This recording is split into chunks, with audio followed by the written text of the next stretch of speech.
भगवतो अरहतो सम्मा सम्बुद्धस्स। नमो बुद्धाय, नमो धम्माय, नमो संघाय। श्रद्धालु उपासक उपासिका तथा धर्मप्रेमी महानुभावहरू,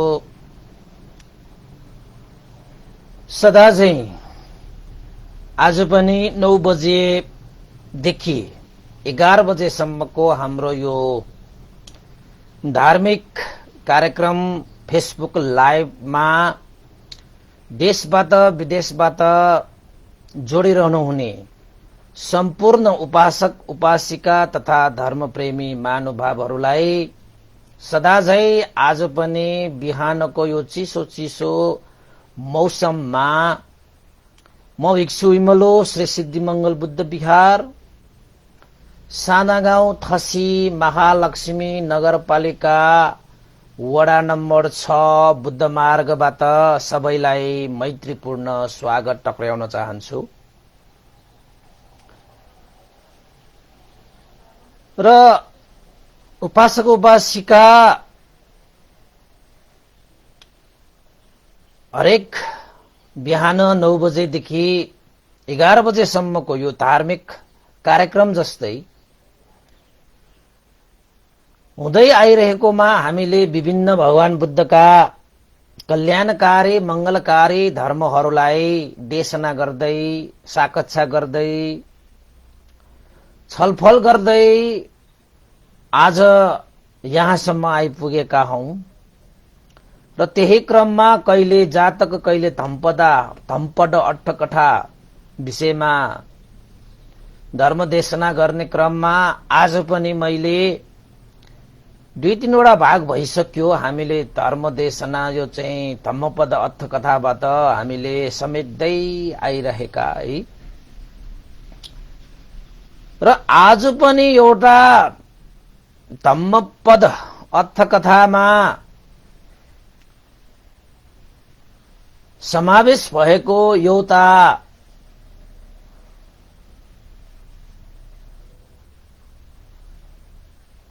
उपासिका र आजीवक पावेय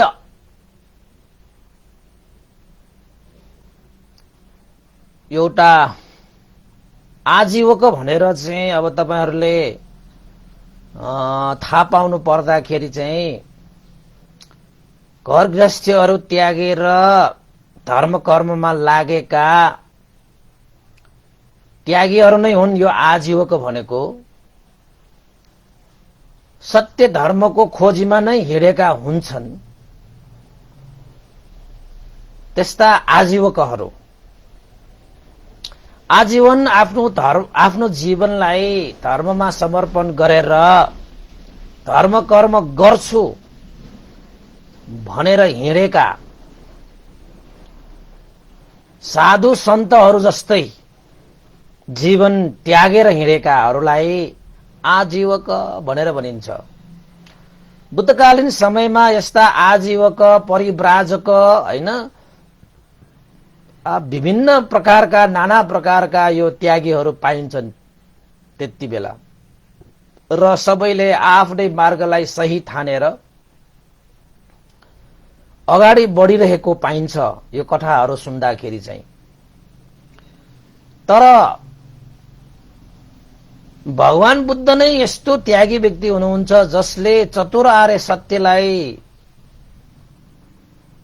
सम्यक रूपमा स्वयं आफैले जानेर बुझेर बुद्धत्व ज्ञान प्राप्त गरिसकेपछि उहाँले त्यही चतुर आर्य सत्यमा रहेर उहाँले सम्पूर्ण मनुष्य देव र ब्रह्माहरूको सम्म पनि कल्याण गरे। त्यसैले श्रावक संघ र आजीवक परिव्राजक भनेकाहरू चाहिँ अलिकति तीर्थंकर भनेकाहरू हुन्छन् है। त्यति बेलाका धेरै धेरै चाहिँ जीवन त्यागेर हैन तपाईको चाहिँ धर्म कर्म भन्दै जीवन त्यागेर भिक्षाहरू मागेर खाएर जीविका यापन गर्नेहरू त्यति बेला पनि धेरै हुन्छन्।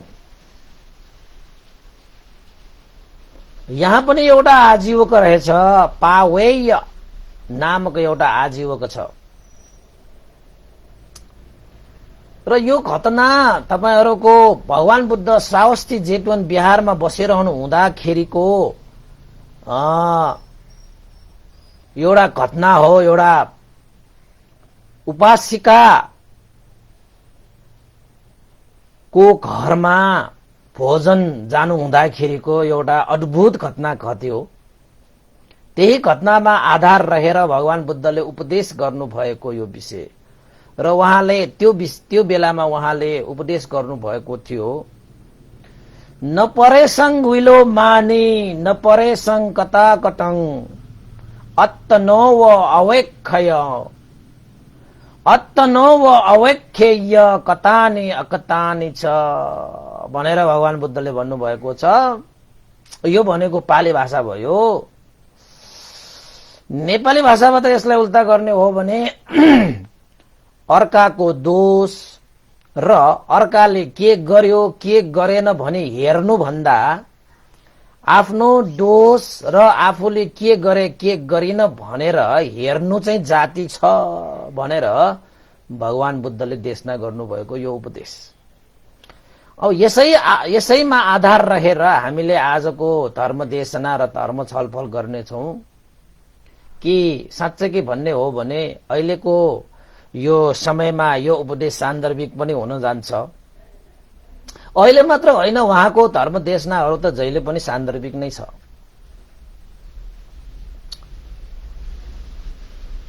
र यसको भनाइ के हो त भन्दाखेरि हामी मान्छेहरू अरूको दोष खोज्नेमा रमाउने, अरूले के गर्यो के गरेन भन्नेमा चियो चासो बढी राख्ने मान्छेको स्वभावमा पर्छ के। तर आफ्नो दोष के छ, आफूले के गरे के गरिन भनेर हेर्नु भन्दा पनि अरूले के गर्यो के गरेन, अरूको के दोष छ भनेर खोज नीति हैन चियो चर्चा गर्ने स्वभावको यो चित्तमा त्यस्तो वृद्धि भयो भने चाहिँ त्यस्ता मान्छेहरूले चाहिँ आफ्नो लक्ष्य आफ्नो जीवनलाई अगाडि बढाउनको निमित्त उनीहरूको लागि त्यो चियो चर्चा अर्काको दोष खोजी नीति गर्ने जुन चाहिँ स्वभाव छ त्यो स्वभाव नै उनीहरूको जीवनको सफलताको लागि चाहिँ बाधक बन्छ। त्यसैले म तपाईहरुलाई यहाँ एउटा के भन्न चाहन्छु भन्दाखेरि भगवान बुद्धको शासनमा, भगवान बुद्धको शिक्षा, भगवान बुद्धको अनुशासन अनुसार साँच्चै भगवान बुद्धको अनुयायी श्रावक संघहरू हुन् भने सबभन्दा पहिला आफूलाई चिन्ने, आफूलाई बुझ्ने, आफूलाई जान्ने प्रयास गर्नुपर्छ। अरूलाई चिन्ने, अरूलाई जान्ने, अरूलाई बुझ्ने भन्दाखेरि पनि अरूले के गर्यो, अरूको दोष के हैन भनेर बुझ्नु भन्दा पहिला आफैले आफैलाई जान्नु, आफैले आफैलाई बुझ्नु, आफैले आफैलाई चिन्नु र आफ्नो दोष के छ त्यो पनि जान्नु, हेर्नु, खोज नीति गर्नु र आफूले के गर्नु पर्छ, के गरे के गरिन भन्ने विषयलाई चाहिँ खोज नीति गर्न सक्ने व्यक्तिले चाहिँ जस्तो सुकै लक्ष्य उद्देश्य राखे पनि त्यो व्यक्तिले त्यो लक्ष्य उद्देश्य पूरा गरेरै छाड्छ। अब संसारको यो समाजको यो स्वभाव भने अलिकति बेग्लै छ कि हामी फलाना मान्छे यस्तो छ, त्यसका मान्छे यस्तो छ, यो फलाना त्यस्तो छ आदि इत्यादि भन्दै फलाना मान्छेले यो गर्न नहुने, त्यो गर्न नहुने, फलाना मान्छेले चाहिँ यसरी चाहिँ जानुपर्ने, उसरी जानुपर्ने, फलाना मान्छेले यस्तो सोच राख्नुपर्ने, उस्तो सोच राख्नुपर्ने, यो मान्छेको त यस्तो दोष उस्तो दोष भन्दै हामी चाहिँ कस्ता छौं त भन्दाखेरि अरूलाई मात्रै हेरेर, अरूलाई मात्रै जानेर खोज नीति गर्दै चियो चर्चा गर्दै आखिरमा हामीले आफ्नो जीवन त अरूहरूको खोज नीति, अरूहरूको चियो चर्चा गर्दै बिताउँछन्, तर आफ्नो खोज, आफ्नो चाहिँ जीवनमा के गुण छ, के दोष छ हैन, गुण र दोष आफ्नो खोज्ने हो। हामीले अरूको गुण र दोष खोजेर मात्रै जीवन बितायो भने त तपाईको जीवनको कुनै औचित्य नै हुँदैन। त्यसैले अर्काको दोष खोज्ने होइन, आफ्नो दोष खोज्न थाल्नु। जुन बेला तपाईले आफ्नो दोष खोज्न थाल्नुहुन्छ तब तपाई सत्मार्गमा तपाईले पाइला चालेको हुन्छ। थाल्नुभयो तपाईले आजैदेखि। तपाईले जब तपाईले आफ्नो दोष खोज्नुहुन्छ, आफूले के गर्नुपर्छ के गर्नु पर्दैन भन्ने तपाईले चाहिँ जान्न चाहनुभयो भने, खोज्न चाहनुभयो भने तपाईले सत्मार्गमा आजैदेखि तपाईले पाइला चालेको हुन्छ। अब एउटा कुरा सबैलाई थाहा भएकै कुरा हो कि हामी अघि भने जस्तै फलना व्यक्ति यस्तो छ, फलना व्यक्तिले यस्तो गर्नुपर्ने, फलना व्यक्ति यस्तो मार्गमा हिँड्नुपर्ने, फलना व्यक्तिले त्यो नगरेको भए उसको जीवन यस्तो हुन्थ्यो उस्तो हुन्थ्यो, फलना व्यक्तिले चाहिँ यो एउटा गलत गरेछ, फलना व्यक्तिको एउटा ठिक भएन, उसले त्यो कुरा सुधार्नु पर्ने थियो, उस्तो सुधार्नु पर्ने थियो भन्दै अरूलाई चाहिँ यो समाजको मान्छेहरू अरूलाई चाहिँ मजाले चिन्छ, बुझ्छ, जान्छ, उसको दोष के हो भन्ने पनि थाहा छ, उसले यस्तो गर्नु पर्छ थियो, यस्तो गरेको भए उसको जीवन यस्तो हुन्थ्यो भन्ने सबै कुरा थाहा छ उसलाई। यानी कि त्यो मान्छे त उसको जीवनको अन्तर्यामी जस्तो। अरूको कुराहरू सबै हिसाब किताब सबै थाहा छ, एक हिसाब किताब थाहा छ। यो रिसालु छ, यो लोभी छ, यो द्वेषी छ, यो मोही छ, यो अभिमानी, यो घमण्डी, यो सोझो, यो लातो, यो बाठो, सबै थाहा छ, हैन? तर त्यही मान्छेले संसारलाई चिनेको हुन्छ, संसारको चियो चर्चा गरेर चाहिँ उसले चाहिँ जीवनयापन गरिरहेको हुन्छ। तर आफू कस्तो छ, आफूले के गर्नु पर्ने, कता मार्गमा पाइला चाल्नु पर्ने, कस्तो दोष छ, दोषलाई कसरी हटाउनु पर्ने, आफ्नो जीवनलाई चाहिँ कसरी सुधार्नु पर्ने, कसरी उचाइमा लाने भन्ने कुरा चाहिँ फेरि संसारको हिसाब किताब राख्ने मान्छेले आफ्नो हिसाब किताब राख्न बिर्सिन्छ। संसारलाई चिनेर पनि आफैलाई चिन्न सकेको हुँदैन। संसारको दोष खोटल्दै कोटल्दै चियो चर्चा गर्दै हिँड्छ, संसारको यो दोष त्यो दोष भन्दै अरूलाई दोषारोपण गर्दै गर्दै उसले चाहिँ केस फुलाउँछ, हैन? जिउ जाउने काप्रो कुप्रो, हैन? तपाईको चाहिँ यो वृद्ध जीर्ण बनाइसकेको हुन्छ। तर आफू कस्तो छ, आफ्नो दोष के छ, मैले के गर्नुपर्छ, के गरिरहेको छु भन्ने कुरा चाहिँ फेरि अत्तो पत्तो हुँदैन के त्यो मान्छेलाई। मान्छेहरूको यहीँनिर गल्ती भएको छ, मान्छेहरू यहीँनिर चुक्छन् के। अरूको दोष पनि देख्छ, दोषै खोज्दै हिँड्ने मान्छेहरू हुन्छन् के। अनि आफ्नो दोष भने चाहिँ खोज्दैन। अर्काको अनुहारमा दाग लागेको चाहिँ औंलाले थराउँदै तिमी त यस्तो दागे, अनुहारमा हेर दाग लागेको टुक्क भनेर चाहिँ ठुक्नसम्म पनि छोड्दैन। तर आफ्नो अनुहारको दाग भने एकचोटि यसो ऐनामा हेर्न बिर्सिन्छ। भनाइ छ नि हाम्रो नेपाली समाजमा एउटा चाहिँ उखान छ नि, अर्काको आँगनको भैँसी देख्ने होइन, अर्काको टाउको जुम्रा देख्ने, आफ्नो आँगनको भैँसी नदेख्ने भन्ने हो कि कस्तो एउटा उखान छ नि। मान्छेहरूको स्वभाव यस्तो हुन्छ।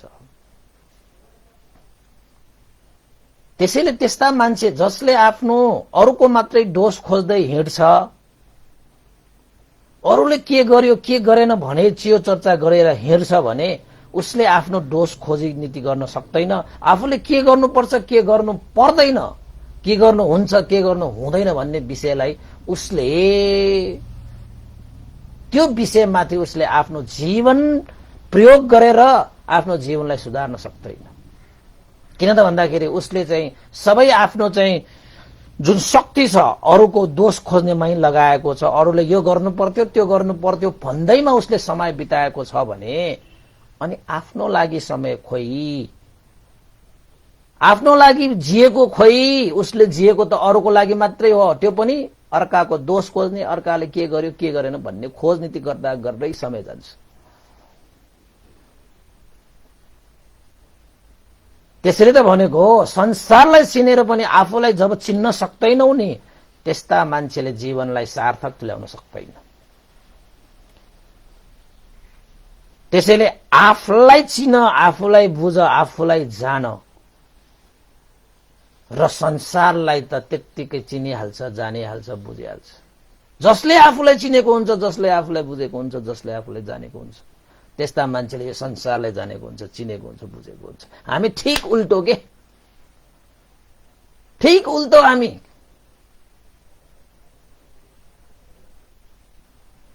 त्यसैले जीवनमा जहिले पनि दुःख भयो, पीर भयो, चिन्ता भयो आदि इत्यादि हुँदा हुँदै चाहिँ आफ्नो जिन्दगीप्रति नै गुनासो गर्दै जिरहेको हुन्छन् मान्छेहरू। यस्तो गरे भयो मलाई, यस्तो गरे उस्तो भयो भन्दै चाहिँ गुनासो गर्दै जीवन बिताउनु पर्ने हुन्छ।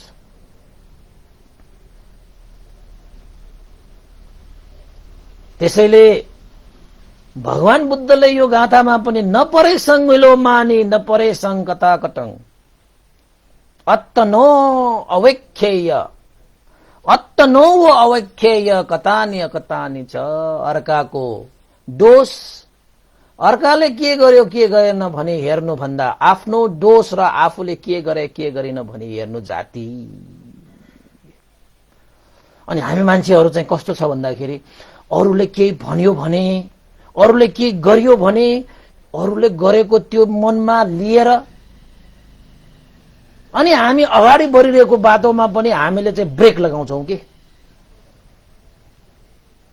तपाई ध्यान बस्दाखेरि तपाईले अनुभव गरेको हुनुपर्छ, आँखा हुँदा पनि अन्धो जस्तो हुने, मुख बाटो हुँदाखेरि पनि लातो जस्तो हुने, कान सुन्दा पनि बहिरो जस्तो हुने, धेरै बलियो भए पनि निर्बल जस्तो बिस्तार हिँड्ने। ध्यान बस्दाखेरि तपाईले त्यसरी चाहिँ अभ्यास गर्नु हुँदाखेरि चाहिँ तपाईले आफूलाई चिन्न सक्नुहुन्छ कि हे मेरो आँखा त छ नि जताततै हेर्ने भनेर हेर्न थाल्यो भने चाहिँ आफूलाई देख्दैन। आँखाले त अरूलाई मात्र देख्छ, आफूलाई देख्दैन। यो आँखाले त अरूलाई मात्र देख्ने हो, आफूलाई देख्नको लागि त यो त हृदयको आँखा खोल्नु पर्यो नि त। यो आँखा भनेको अरूलाई देख्ने आँखा हो कि, तपाई आफूलाई देख्ने आँखा त खोल्नु पर्छ, भित्र छ त्यो आँखा। यो कान त अरूलाई सुन्ने हो के, तपाईको अरूलाई सुन्ने कान हो, आफूलाई सुन्नु पर्यो पहिला। त्यो सुन्नको लागि त भित्र छ के सुन्ने कान। यो मुख त बोल्ने हो के, अरूलाई बोल्ने हो। यो आफैलाई बोल्नको निमित्त, आफैसँग बोल्नको त यहाँ भित्र बोल्नु पर्छ कि, भित्र हैन। त्यसैले आँखा भए पनि अन्धो जस्तो, कान भए पनि बहिरो जस्तो, जतिसुकै बोल्न सके पनि लातो जस्तो व्यवहार गर्छौं नि हामी ध्यान बस्दाखेरि, अनि मात्रै तपाईले आर्य मौन भनेर हामीले चाहिँ त्यहाँ पालन गर्नुपर्छ ध्यान बस्दाखेरि। त्यसरी पालन गर्यो भने मात्रै तपाईले आफैले आफैलाई चिन्न सक्ने, जान्न सक्ने, बुझ्न सक्ने, हैन, आफूलाई संयम गर्न सक्ने यस्तो क्षमता तपाईमा वृद्धि भएर आउँछ। हो त्यसरी नै जीवनको यो यात्रामा कहिलेकाहीँ तपाईको जीवनमा चाहिँ यसले यो भन्यो, त्यसले त्यो भन्यो, अर्काले यो भन्यो, त्यो भन्यो भनेर तपाईले सुन्न थाल्यो भने चाहिँ तपाई एक पाइला पनि अगाडि बढ्न सक्नुहुन्न। किन त भन्दाखेरि यो समाजले तपाईलाई अगाडि बढाउन दिँदैन। तपाईलाई जहिले पनि अगाडि बढ्न खोजे पनि बढे पनि तपाईलाई तान्ने यो समाजको कुरा सुनेर हुन्छ। तर एउटा कुरा याद गर्नुहोस्, तपाईँ चाहिँ ठिक सही सम्यक मार्गमा तपाईले पाइला चाल्नुपर्छ, हिँड्नुपर्छ। यता उताको कुरा सुनेर तपाईले आफ्नो यात्रालाई चाहिँ के बीचमा रोक्नुहुन्न। तपाई आफू सही हुनुपर्छ, तपाई आफूले चालेको त्यो पाइला सही हुनुपर्छ, तपाईको मार्ग सही हुनुपर्छ। संसारले जेसुकै भनोस् त्यसको चाहिँ तपाईले चाहिँ मतलब गरिरहन आवश्यक छैन। कान भए पनि बहिरो जस्तो भएर हिँड्ने हो, आँखा भए पनि अन्डो जस्तो भएर हिँड्ने हो, मुख जस्तो भए पनि लातो जस्तो भएर हिँड्ने हो। आफ्नो मार्ग सही हुनुपर्छ, आफ्नो यात्रा सही हुनुपर्छ, आफ्नो बाटो सही हुनुपर्छ, आफ्नो कार्य सही हुनुपर्छ, आफ्नो उद्देश्य सही हुनुपर्छ। त्यसमा कसैले यो भन्यो, त्यो भन्यो, यस्तो भन्यो, उस्तो भन्यो भनेर तपाईँले आफ्नो यात्रालाई तपाईँले टुङ्ग्याउन थाल्नुभयो भने तपाईँ कहीँ पनि पुग्दैन। यो समाज, यो संसार तपाईँलाई कहीँ पनि पुर्याउँदैन। जता तपाईँ पुग्नुपर्छ त्यताको लागि तपाईँ आफैले प्रयास गर्नुपर्छ। तपाईँ कसैले तपाईँले पुर्याउँदैन। पुग्न लाग्यो भने त तपाईँले तान्छ मात्र। यस्तो समाज छ। त्यसैले संसारमा तपाईँले आँखा खोलेर हिँड्नुपर्छ। के देख्छ, के देख्छ, तपाईँलाई के देखाउँछ तपाईँलाई फुलाउनको निमित्त यो संसारले। तर तपाईँको मार्ग सही छ, तपाईँको लक्ष्य सही छ, तपाईँको चाहिँ पाइला सही छ भने जस्तो सुकै देखे पनि मानव तपाईँ अन्डो जस्तो व्यवहार गरेर जाने। कसैको वास्ता गर्नु पर्दैन कि। त्यसरी वास्ता गर्न थाल्यो भने त यो संसारले तपाईलाई कहीँको पनि बनाउँदैन, कहीँको पनि बनाउँदैन। तर त्यसो भनेको मतलब चाहिँ तपाईको मार्गलाई प्रशस्त पार्ने, मार्ग निर्देशन गर्ने व्यक्तिहरूको कुरा चाहिँ फेरि सुन्नुपर्छ। जुन कुराले तपाईको त्यो सही मार्गमा प्रोत्साहन मिल्दछ, हौसला मिल्दछ, त्यस्ता कुरालाई त फेरि ग्रहण गर्नुपर्छ नि है। सत्पुरुषहरूको हैन, जसले तपाईको जीवनलाई सार्थक तुल्याउनको निमित्त तपाईलाई मार्ग निर्देशन गर्छ, त्यस्ता व्यक्तिहरूको त अनुसरण गर्नुपर्छ फेरि है। तर यो दुनियाँको पछाडि तपाई लाग्नु भयो भने चाहिँ यो दुनियाँले तपाईलाई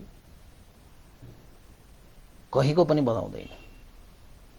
तपाईको जीवन मूल्यहीन बनाइदिन्छ यो समाजले हैन। त्यसैले भगवान बुद्ध के भन्नुहुन्छ त भन्दाखेरि आफू सही मार्गमा हिँड। आफूले आफूलाई चिन्नको निमित्त, जान्नको निमित्त, बुझ्नको निमित्त, आफ्नो लक्ष्य प्राप्त गर्नको निमित्त भित्र आफू भित्रको कुरालाई सुनो। यो कान त अरूको सुन्ने हो, बहिरो जस्तो भइदेऊ। यो कान त अरूलाई हेर्ने हो हैन, अन्डो जस्तो भइदेऊ, लातो जस्तो भइदेऊ। तर यति कुरा चाहिँ हामीले चाहिँ पत्तो लगाउनु पर्छ कि म सही मार्गमा छु है, मैले हिँडेको मार्ग सही छ है। यो मार्गमा हिँडेर कैयन सत्पुरुषहरूले आफ्नो जीवनलाई सार्थक बनाएर गए है, यस्तो मार्ग सही हो भनेर चाहिँ अन्तिम तपाईले निर्णय गरेर तपाईँ अगाडि बढ्नु भएको छ भने यताबाट सुनेको कुरा, नाना कुरा, यताबाट सुनेको कुरालाई तपाईले याद गरेर बस्नु हुँदैन।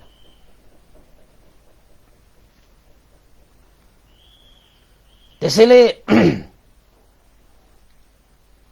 भगवान बुद्धको तपाईलाई थाहा छ नि, भगवान बुद्ध 29 वर्षको उमेरमा महाविनिष्क्रमण गर्नु भएको बेलामा मारले भगवान बुद्धलाई लोभ्याउन आएको के।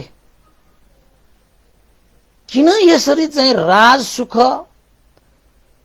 32 लक्षणले युक्त श्रीमती अप्सरा भन्दा राम्री यशोधरा देवी, हीरा जस्तो राहुल कुमार, यस्तो चाहिँ कपिल वस्तुको राज्य, यस्तो सुख त्यागेर 7 दिनमा तिमी त सम्राट हुनेछ, चक्रवर्ती राजा हुने व्यक्ति यसरी किन त्यागेर जानुपर्छ भनेर मारले बाटो छेक्न आएको नि।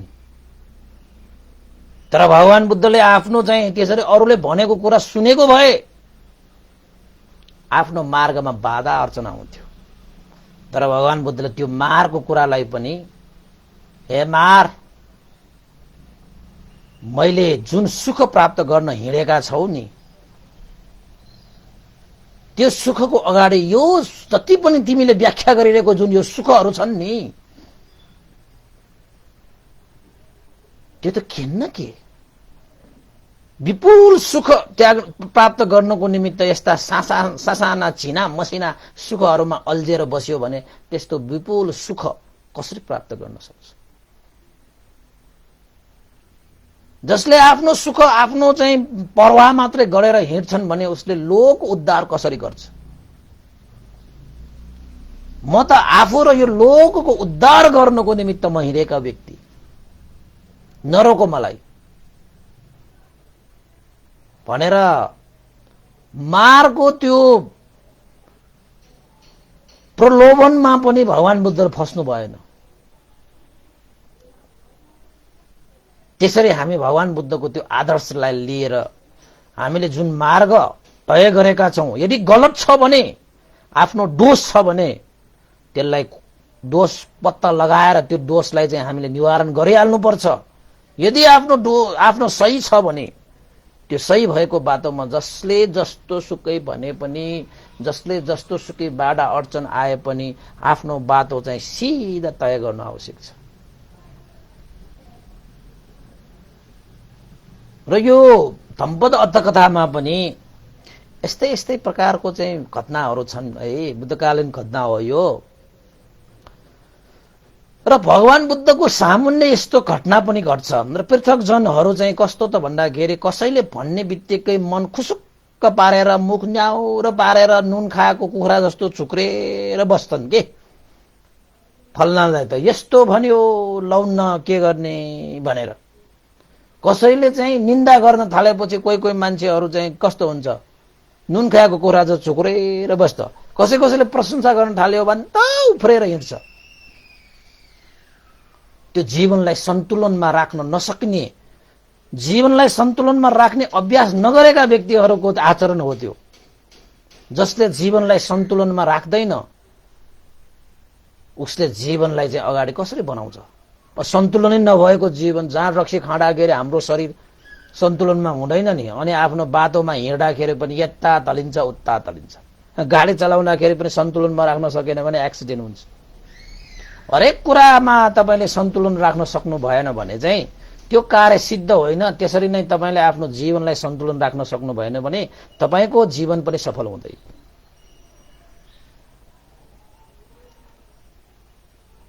त्यसैले नराम्रा कुराहरू, कसैको निन्दाहरू, कसैको विरोधहरू सुनेर पनि के भन्छ, बहिरो जस्तो व्यवहार गरिदिने के, वास्तै नगर्ने। देखेर पनि अन्धो जस्तो व्यवहार गर्नुपर्ने अवस्था आउँछ, लातो जस्तो व्यवहार पनि गर्नुपर्ने अवस्था आउँछ। त्यसैले ध्यान बस्ने मान्छेहरू चाहिँ त्यस्तरी अभ्यास गरिरहेको हुनाले गर्दाखेरि यो समाजमा भएको नाना थरीको कुराहरूलाई चाहिँ उपेक्षित भाव राखेर हिँड्न सक्ने कारण त्यो हो कि यो गृहस्थीहरूको जीवनमा त कति त्यस्तो उपेक्षित भाव राखेर चाहिँ हामीले जीवनयापन गर्नुपर्ने हुन्छ। घरबाट बाहिर निस्किने बित्तिकै नाना प्रकारका कुराहरू, नाना प्रकारका घटनाहरू, नाना प्रकारका अवस्था परिस्थितिहरूसँग जुझ्नुपर्ने हुन्छ। अनि उपेक्षित भाव राख्न नसकेपछि त त्यहाँ क्रिया प्रतिक्रिया हुन्छ। क्रिया प्रतिक्रिया भएपछि त्यहाँ जे पनि उत्पन्न हुन सक्छ। लोभ पनि उत्पन्न हुन सक्छ, द्वेष पनि उत्पन्न हुन सक्छ, मोह पनि उत्पन्न हुन सक्छ। अनि त्यसरी लोभ, द्वेष, मोहमा फसिन गयो भने त तपाईको जीवन स्वाहा भएन। अझै हाम्रो जीवनलाई स्वाहा गर्नको निमित्त कति मान्छेहरू चाहिँ हैन यत्र त्यत्र छरिरहेका हुन्छन्। आफैले आफ्नो जीवन स्वाहा गर्यो भने त अरूलाई त हाहा हुन्छ नि, आहा हुन्छ नि अरूलाई त, हैन? त्यसैले हामीलाई शत्रुले जति बिगार्न सक्छ त्यो भन्दा बढी त हामी आफैलाई चाहिँ बिगारिरहेको हुन्छ, आफैलाई चाहिँ नोक्सान पुर्याइरहेको हुन्छ, आफैलाई हानि पुर्याइरहेको हुन्छ, नजानेर नबुझेर। त्यही भएर धर्मदेशनाहरू सुन्दाखेरि आफैलाई चिन्ने अवसर जुर्छ, आफैलाई बुझ्ने मौका आउँछ, हैन? र भगवान बुद्धले आफ्नो दोष र गुणको आधारमा आफ्नो जीवन अगाडि बढाउने हो। यदि तपाईको जीवनमा दोष छ भने खोज है, आफ्नो जीवनमा केही कमी कमजोरहरू छ भने जसले तपाईको जीवनलाई अगाडि बढाउनको निमित्त बाधा गर्छ भने त्यस्ता दोषहरूलाई चाहिँ सुधारिहाल। र आफ्नो गुण त्यस्तो छ भने त्यो गुणमा टेकेर तपाईँ अगाडि बढिहाल। ए मसँग यस्तो गुण छ भनेर मात्रै बसेर हुँदैन, अगाडि बढिहाल्नुपर्छ। दोष छ भने ओहो मेरो त यस्तो दोष रहेछ भनेर चाहिँ चुप लाएर बस्ने होइन, त्यो दोषलाई पनि हटाइहाल्नुपर्छ। र अरूले के गर्यो के गरेन भनेर चाहिँ तपाईँले चियो चर्चा गर्ने, अरूको दोष खोजेर हिँड्ने तपाईँसँग समय छैन। हामीसँग त्यस्तो समय छैन कि अर्काको दोष के छ, अर्कोलाई के गर्यो के गरेन भन्ने हिँड्ने समय नै छैन। 2 दिनको जिन्दगीमा तपाईँले अरूको त्यो खोज नीति गर्दै चियो चाचो गर्दै हिँड्यो भने 2 दिन त अरूको लागि नै बिताइदिन्छ, तपाईँको लागि खोइ बाँचेको। अनि मान्छे जिएको छु भनेर हुन्छ, खोइ त जिएको, खोइ त बाँचेको। तपाईँले आफ्नो लागि बाँच्न नै बिर्सिएको रहेछ, तपाईँले आफ्नो लागि जिउन नै बिर्सेको रहेछ। अनि बाँचेको भनेर के गर्ने, कुनै अर्थ नै छैन। आफ्नो लागि खोइ त लिएर जाने, तपाईँ मर्दाखेरि त्यो मान्छेले चाहिँ त स्वर्गमा पुर्याइदिन्छ, सुगतिमा पुर्याइदिन्छ, निर्वाणमा पुर्याइदिन्छ। यो मान्छे समाजको मान्छेको त्यो स्वभाव नै भन्ने हो, गर्ने हो होइन। यसरी चाहिँ हामीले बुझ्न थाल्यो भने, जीवनलाई यो दृष्टिमा हामीले हेर्न थाल्यो भने चाहिँ तपाईले आफ्नो जीवनलाई सफल तुल्याउनको निमित्त धेरै समय लाग्दैन, धेरै समय लाग्दैन। र आफूलाई जान्ने, आफूलाई चिन्ने मान्छे 100औं वर्ष पनि बाँच्नु पर्दैन। एक क्षण मात्र बाँचे पनि उसले आफूलाई साँच्चै चिन्यो भने त्यो एक क्षण बाँचेको पनि उसको जीवनको लागि सार्थक हुन्छ। 100औं वर्ष बाँचे पनि आफूलाई नचिनेर, आफूलाई चाहिँ भुलेर, आफूलाई आफ्नो लागि नजिएर 100औं वर्ष 1000औं वर्ष बाँचे पनि के उसले सार्थक बनाउँदै बनाउँदैन आफ्नो जिन्दगीलाई। एउटा घटना छ, भगवान बुद्धकालीन एउटा घटना छ कि श्रावस्तीमा एकजना उपासिका भनेको चाहिँ उपासना गर्नेहरू। यहाँ चाहिँ एकजना स्त्री छ जसलाई धर्म कर्ममा रुचि छ, धर्म कर्म गर्नुपर्छ भन्ने भावना चेतना पनि छ। त्यसैले उसले छोरा समान, आफ्नो सन्तान समान नै एउटा पावेय आजीवकलाई चाहिँ छोराको जस्तै हैन दया माया राखेर भनौं न, त्यो आजीवकलाई छोराको दर्जा नै राखेर पालन पोषण गर्न थालेको रहेछ, धर्म कर्म गर्नुपर्छ भनेर। अब गृहस्थी जीवन त्यागेर त्यागी जीवन बिताएकाहरू उनीहरूलाई दान गर्यो भने, उनीहरूलाई पालन पोषण गर्यो भने धर्म लाग्छ भनेर त्यो स्त्रीले पावेय नामक आजीवकलाई पालन पोषण गर्ने, सेवा सत्कार गर्ने, आदर सत्कार गर्ने, धर्म कर्म कमाउनको निमित्त त्यसरी चाहिँ आफ्नो सन्तान, आफ्नो छोरा समान रूपमा विधि व्यवहार गरिरहेका थिए। र त्यो आजीवक, त्यो पावेय आजीवक पनि आफ्नो डाटा हैन, आफूलाई चाहिँ अब भोजनहरूको व्यवस्था गर्ने, लुगाफाटाको व्यवस्था गर्ने, आवासको व्यवस्था गर्ने, बिरामी हुँदाखेरि पनि सेवा सत्कार गर्ने, औषधि उपचार गरिदिने आदि इत्यादि सबै सेवा सत्कार गरिरहेकोले ऊ पनि खुसी छ। खुसी छ।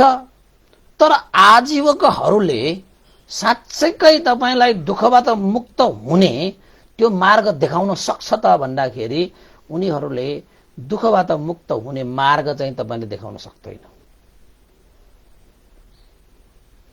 आजीवक, तीर्थंकर, परिव्राजक भन्ने त्यति बेला भगवान बुद्धको समय भन्दा पनि पहिला उनीहरूले त्यसरी चाहिँ कस्ता कस्ता चाहिँ त्यो दुष्करचर्या जस्तै हैन कष्ट सहेर मिथ्या आचरण गरेर जीविका यापन गरिरहेका बमबाजेहरू जस्तो के साधुहरू जस्तो।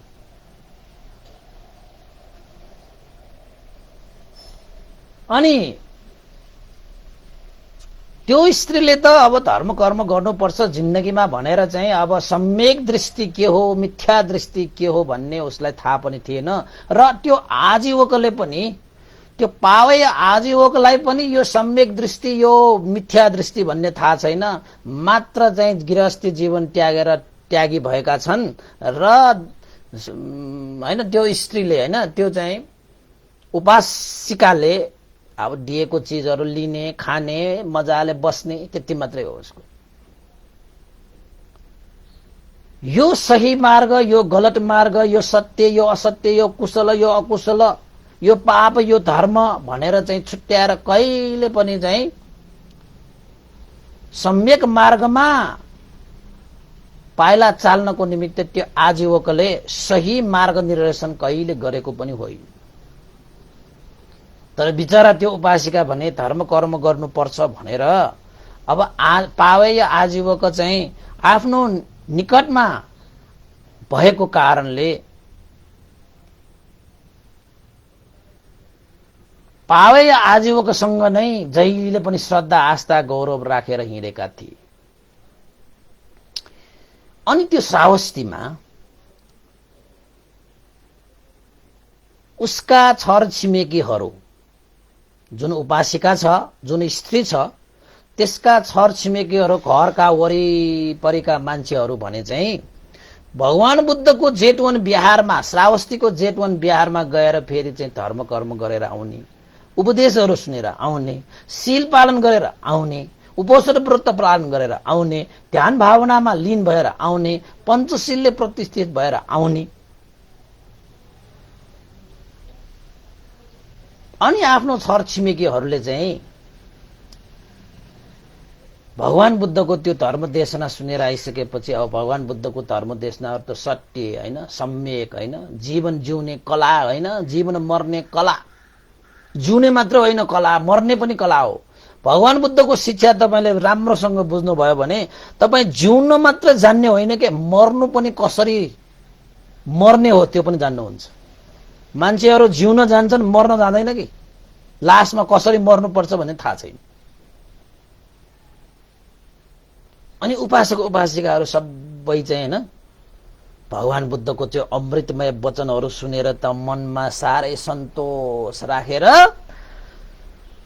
भगवान बुद्धको चाहिँ एकदमै आदर गौरव राखेर एक आपसमा चाहिँ ओहो आज हामीले चाहिँ सारै सान्दर्भिक सारै उपकार हुने चाहिँ उपदेश सुन्न पाए सारै सन्तोष भयो सत्य मार्ग हामीले खोल्न पाए हैन अँध्यारोमा हिँडेकालाई चाहिँ ज्योति पाएको जस्तो बाटो बिराएका बाटो पाए जस्तो तिर्खाएकालाई पानी खाएको जस्तो ठाकेकालाई चाहिँ चौतारा मिलेको जस्तो घोप्टेको भाँडोलाई हैन त्यो ठाडो पारेको जस्तो ओहो भगवान बुद्धको चाहिँ उपदेश भगवान बुद्धको शिक्षा भगवान बुद्धको अनुशासन ओहो कति महान छ कति विशाल छ सारै शीतल छ भनेर छर छिमेकीहरु चाहिँ भगवान बुद्धको श्रावस्ती बिहारमा गएर त्यसले उपदेश सुनेर फर्किँदाखेरि त्यसरी एक आपसमा छलफल गरेर आएको त्यो स्त्री जसले पावेय नामक आजीवक प्रति श्रद्धा राखेर धर्म कर्म गरिरहेका थिए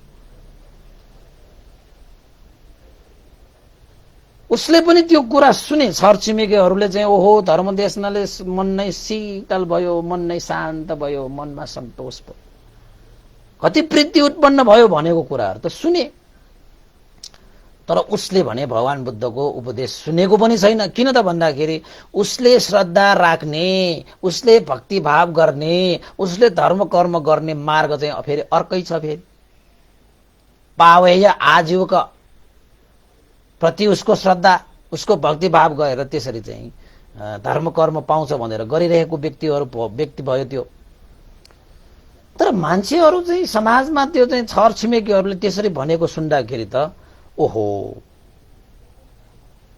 यी छर छिमेकीहरु भगवान बुद्धको जेठवन बिहारमा गएर त्यसरी धर्म देशना सुनेर कति खुशी छन् कति आनन्दको कुराहरु गरिरहेका छन् कति शीतल छ रे अँध्यारोमा गएकाहरूले ज्योति पाएको जस्तो, बाटो बिराएकालाई बाटो पाएको जस्तो, तिर्खाको लागि चाहिँ पानी पिएको जस्तो, होइन, थाकेको मान्छेलाई चौतारा मिलेको जस्तो भन्छ। यो उपासक उपासिकाहरूले त त्यो कुरा गरेको हेर्दाखेरि त उनीहरूले मानव अमृति पिएको जस्तो कुरा गर्छ। हुन पनि उनीहरूको अनुहारमा पहिला मैले जे देखिरहेको छु त्यो भन्दा बेग्लै उनीहरूको चाहिँ मुहार पनि अलिकति चमक छ, मनमा खुसी भएकोले नै होला। र उनीहरूको जीवन पनि पहिलाको जस्तो होइन। घरमा उनीहरूको चाहिँ शान्ति मिलेको छ, परिवारमा सुख मिलेको छ, सबैप्रति मेलमिलाप छ, कहिले झै झगडा भनेको छैन।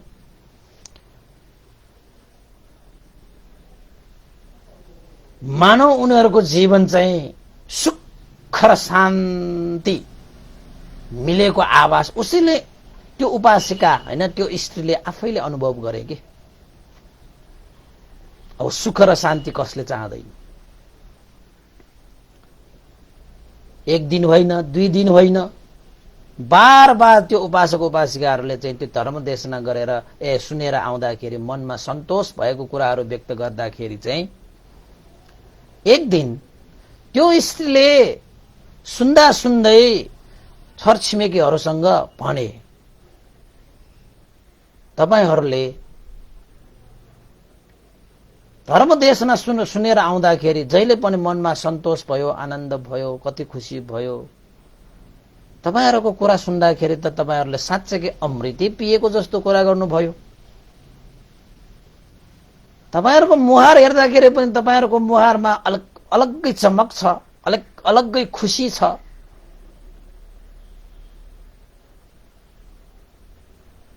भनेर त्यो स्त्रीले, त्यो उपासिकाले छरछिमेकीहरूलाई सुनाउँदाखेरि छरछिमेकीले भन्यो के भने त भन्दाखेरि, हामीले त साँच्चै अमृत पिएको जस्तै भएको छ। हामीलाई सम्यक मार्गमा भगवान बुद्धले कसरी हिँड्नुपर्छ, आफ्नो जीवनलाई सम्यक बनाउनको निमित्त के आचरण गर्नुपर्छ, के कार्यलाई त्याग्नुपर्छ, के कार्यलाई चाहिँ हामीले सम्पादन गर्नुपर्छ, यो सही हो, यो गलत हो, यो कुशल हो, यो अकुशल हो भनेर भगवान बुद्धले प्रशस्त होइन स्पष्टसँग व्याख्या गर्नुभएको छ। जुन बेलादेखि हामीले भगवान बुद्धको उपदेश सुने, भगवान बुद्धको शरणमा, भगवान बुद्धको उपासक उपासिका भएर हामीले चाहिँ उहाँको सेवा सत्कार गर्न थाले, साँच्चै हामीले चाहिँ नयाँ जीवन पाएको जस्तो। साँच्चै भगवान बुद्ध भनेका सम्यक सम्बुद्ध देवता र ब्रह्माहरूले पनि सम्मान गर्न योग्य, पूजा गर्न योग्य, आदर गर्न योग्य व्यक्ति रहेछ। हामीले त सुनेको मात्र, तर साँच्चै भगवान बुद्धको उपदेश सुनिसकेपछि साँच्चै हामीले त भगवान बुद्ध महान, भगवान बुद्ध शास्ता हुनुहुन्छ भन्ने हाम्रो मनमा पक्का भयो भनेर छरछिमेकीले त्यो उपासिका स्त्रीलाई, त्यो महिलालाई भनौं होइन, एउटा चाहिँ उपासिका, उसलाई सुनाउँदाखेरि त ओहो, यो छरछिमेकीहरू त कति मजाले चाहिँ सुखको शान्तिको कुरा गरिरहेको छ। हुन पनि उनीहरूको चाहिँ व्यवहारमा सुख नै शान्ति नै छ। तर मैले यतिका जीवन मैले चाहिँ पावेय आजीवक प्रति श्रद्धा राखेर मैले दान गरे, मैले चाहिँ कति धर्म कर्म भनेर मैले कयौं कार्यहरू चाहिँ सम्पादन गरिसके,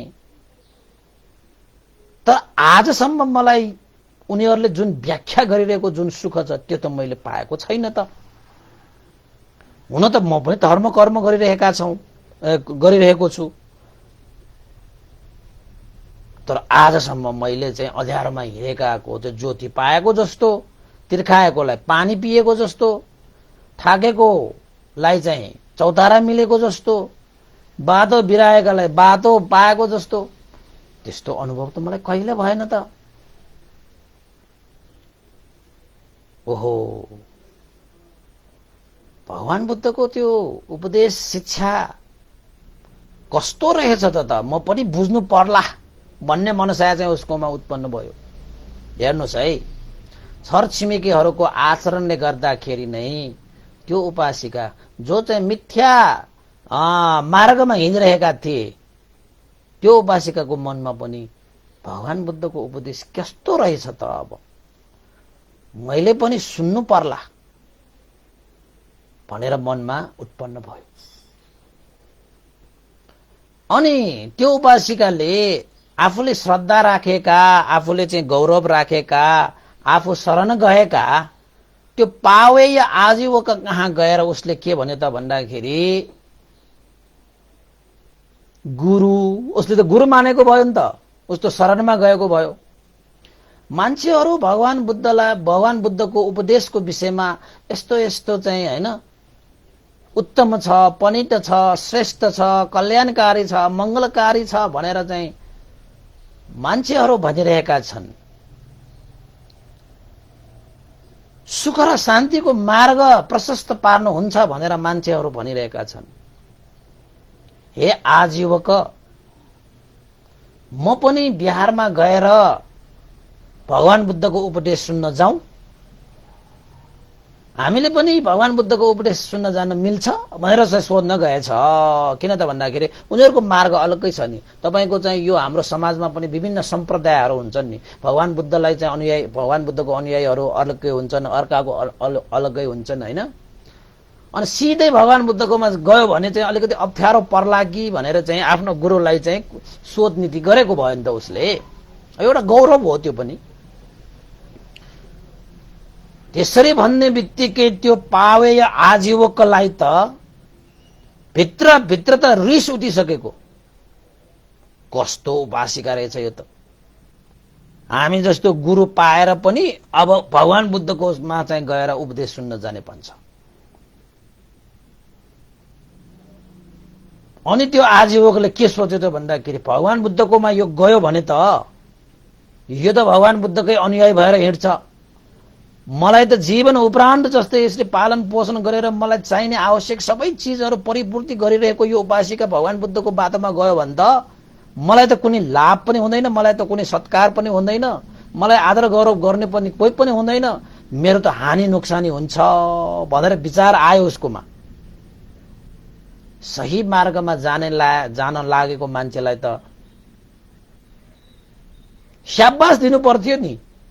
न आफू चाहिँ भगवान बुद्धको मार्गमा हिँड्न सक्यो, हेर्नुहोस् जीवनै त्यागेर आएको, बुद्धको शासन थियो, बुद्ध उत्पन्न भएको छ, बुद्धको मार्ग सही हो भन्ने कुरासम्म पनि उसलाई अत्तो पत्तो छैन। मात्र आफू नै सही हो, आफूलाई लाभ भएको छ, सत्कार भएको छ, मान मर्यादा मिलेको छ, खान पाएको छ, बस्न पाएको छ, मोज गर्न पाएको छ, बस उसको जिन्दगीमा त्यति नै हो। सही मार्गमा पाइला चालेर आफू पनि दुःखबाट मुक्त हुने र अरूलाई पनि सही मार्गमा डोर्याएर अरूलाई पनि दुःखबाट मुक्त गराउने भन्ने उसको मनसाय के पनि छैन। त्यस्ता मान्छे तपाईको इर्द गिर्द यत्र तत्र तपाईहरुको अगाडि पछाडि पनि हुन सक्छ है। जसले तपाईलाई चाहिँ परम सुख शान्तिको मार्ग देखाउँदैन, दोहोराउँदैन,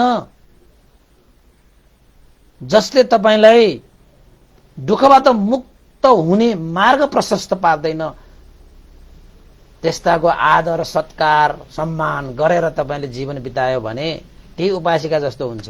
कहिले पनि जीवनमा सुख शान्तिको अनुभव तपाईले गर्न सक्नुहुन्न। अनि उपासिकाले त्यसो भनेपछि त्यो पावेय नामक आजीवकले चाहिँ के भने त भन्दाखेरि पर्दैन पर्दैन, त्यो गौतम सौतमको उपदेश सुन्न जानु पर्दैन।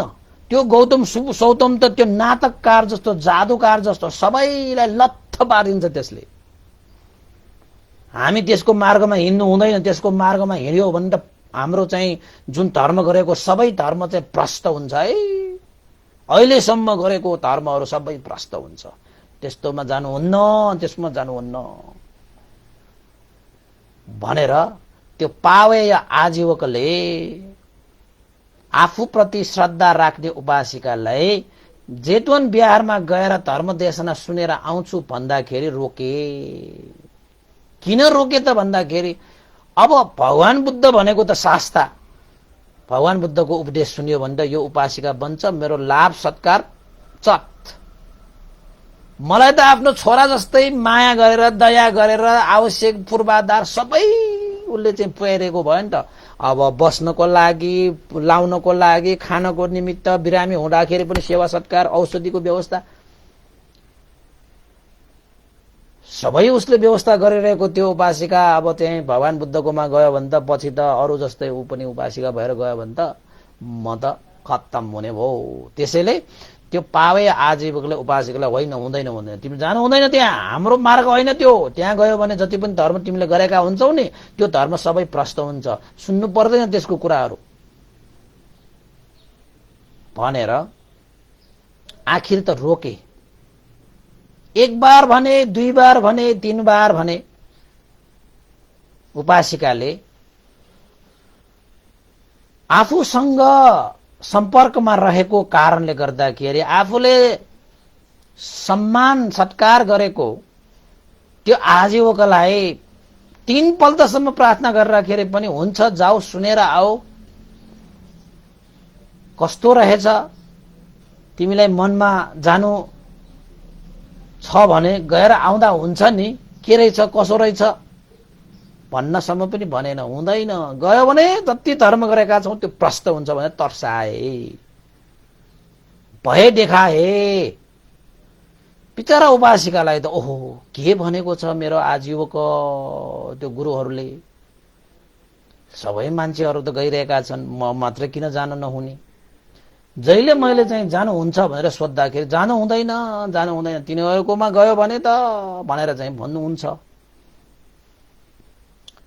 अब आफूले आदर गौरव राखेर सम्मान गरेर राखेको उसलाई आवासको व्यवस्था, उसलाई चाहिँ खानाको व्यवस्था, उसलाई चाहिँ अब लाउनको लागि वस्त्रदेखि लिएर सारा चिजको व्यवस्था गरेर राखेको। अनि उपासिकाले चाहिँ एक दिन के सोचे त भन्दाखेरि यो मेरो गुरु भनाउँदो पावे आजीवकले जतिपल्ट मैले प्रार्थना गरे पनि मलाई भगवान बुद्धको बिहारमा गएर उपदेश सुन्ने अनुमति दिनु भएन, बार बार मलाई रोकिरहनु भयो। अब जेतवन बिहारमा गएर म धर्म देशना सुन्न जाने होइन कि अब एक दिन चाहिँ मैले भगवान बुद्धलाई नै आफ्नो घरमा निमन्त्रणा गरेर भगवान बुद्धले भोजन बोलाएर मैले भोजन, भगवान बुद्धले भोजन खानुभयो भने भोजन पछि अनुमोदन धर्म देशना गर्नुहुन्छ। अब बिहार गएर चाहिँ म चाहिँ अब धर्म कर्म प्रष्ट हुने भए अब भगवान बुद्धकोमा नजाउँला, भगवान बुद्धलाई नै म चाहिँ घरमा बोलाएर अब भोजन गराएर म उपदेश सुन्नु पर्यो भनेर उसले आफ्नो आजीवक पावेय नामक आजीवकलाई नै कुनै त्यस्तो चाहिँ जानकारी नदिकन त्यो स्त्री, त्यो उपासिका, त्यो आइमाईले, त्यो महिलाले आफ्नो छोरालाई बोलाए र छोरालाई के भन्यो त भन्दाखेरि ए छोरा, गएर भगवान बुद्धलाई निमन्त्रणा गर, भोलिको भोजनको लागि निमन्त्रणा गरेर आऊ। भगवान बुद्ध प्रमुख भिक्षुहरूलाई भोलिको दिवा भोजन हाम्रो घरमा पाल्नु होला भनेर आदर गौरवका साथ निमन्त्रणा गरेर आऊ, जसको कारणले भोलि हामीले भगवान बुद्धको मुखार बिन्दुबाट हामीले उपदेश सुन्न पाउनेछ। र जसरी यो छरछिमेकीका उपासक उपासिकाहरू सबैले भगवान बुद्धको प्रशंसा गरिरहेका छन्, त्यो प्रशंसा सही हो कि गलत हो म पनि हेर्छु। सबै उपासक उपासिकाहरूलाई पनि बोलाएर भोलिको एक दिन भगवान बुद्ध प्रमुख भिक्षुहरूलाई बोलाएर हामीले चाहिँ उपदेश पनि सुन्ने, उहाँहरूलाई भोजन दान पनि गर्ने। जाऊ छोरा भगवान बुद्ध कहाँ गएर जेतवन बिहारमा गएर भगवान बुद्धलाई प्रार्थना गर्न जाऊ भनेर साँझतिर भगवान बुद्धको बिहारमा आफ्नो छोरा पठाए। अनि छोरा चाहिँ आमाले भनेको कुरा चाहिँ मान्ने रहेछ, आमालाई आदर गौरव राख्ने रहेछ। आमाले भनिसकेपछि हुन्छ आमा म जेतवन बिहारमा गएर भगवान बुद्धलाई निमन्त्रणा गर्न गएँ भनेर साँझतिर गएछ। गएर त्यो छोराले चाहिँ के विचार गरे त भन्दाखेरि अब घरमा त पावे या आजीवको लागि मात्रै तपाईको चाहिँ भोजन गराउने आदर सत्कार गर्ने सबै चाजो बाजो त आजीवको लागि मात्रै मिलाइरहेको, आज आमाले चाहिँ अब भगवान बुद्ध सहित चाहिँ भिक्षुहरूलाई पनि अब बोलाउने निमन्त्रणा गर्ने भन्नुभएछ। अनि उसलाई त्यो छोरा चाहिँलाई पनि मनमा के आयो त भन्दाखेरि पावे या आजीवकलाई पनि यसो सोधेर मात्रै जानु पर्ला, जानकारी दिएर मात्रै जानु पर्ला भनेर पावे या आजीवको बसेको ठाउँमा गएर पावे आजीवकलाई चाहिँ गर्नुपर्ने आदर सत्कार सबै गरिसकेपछि पावे या आजीवकले के भनेछ त भन्दाखेरि कता जान आएका आज, के कामले आएका आज भनेर सोध्न थाले। अनि सोधेपछि त्यो उपासिकाको छोराले के भन्यो त भन्दाखेरि हे आजीवक, आमाले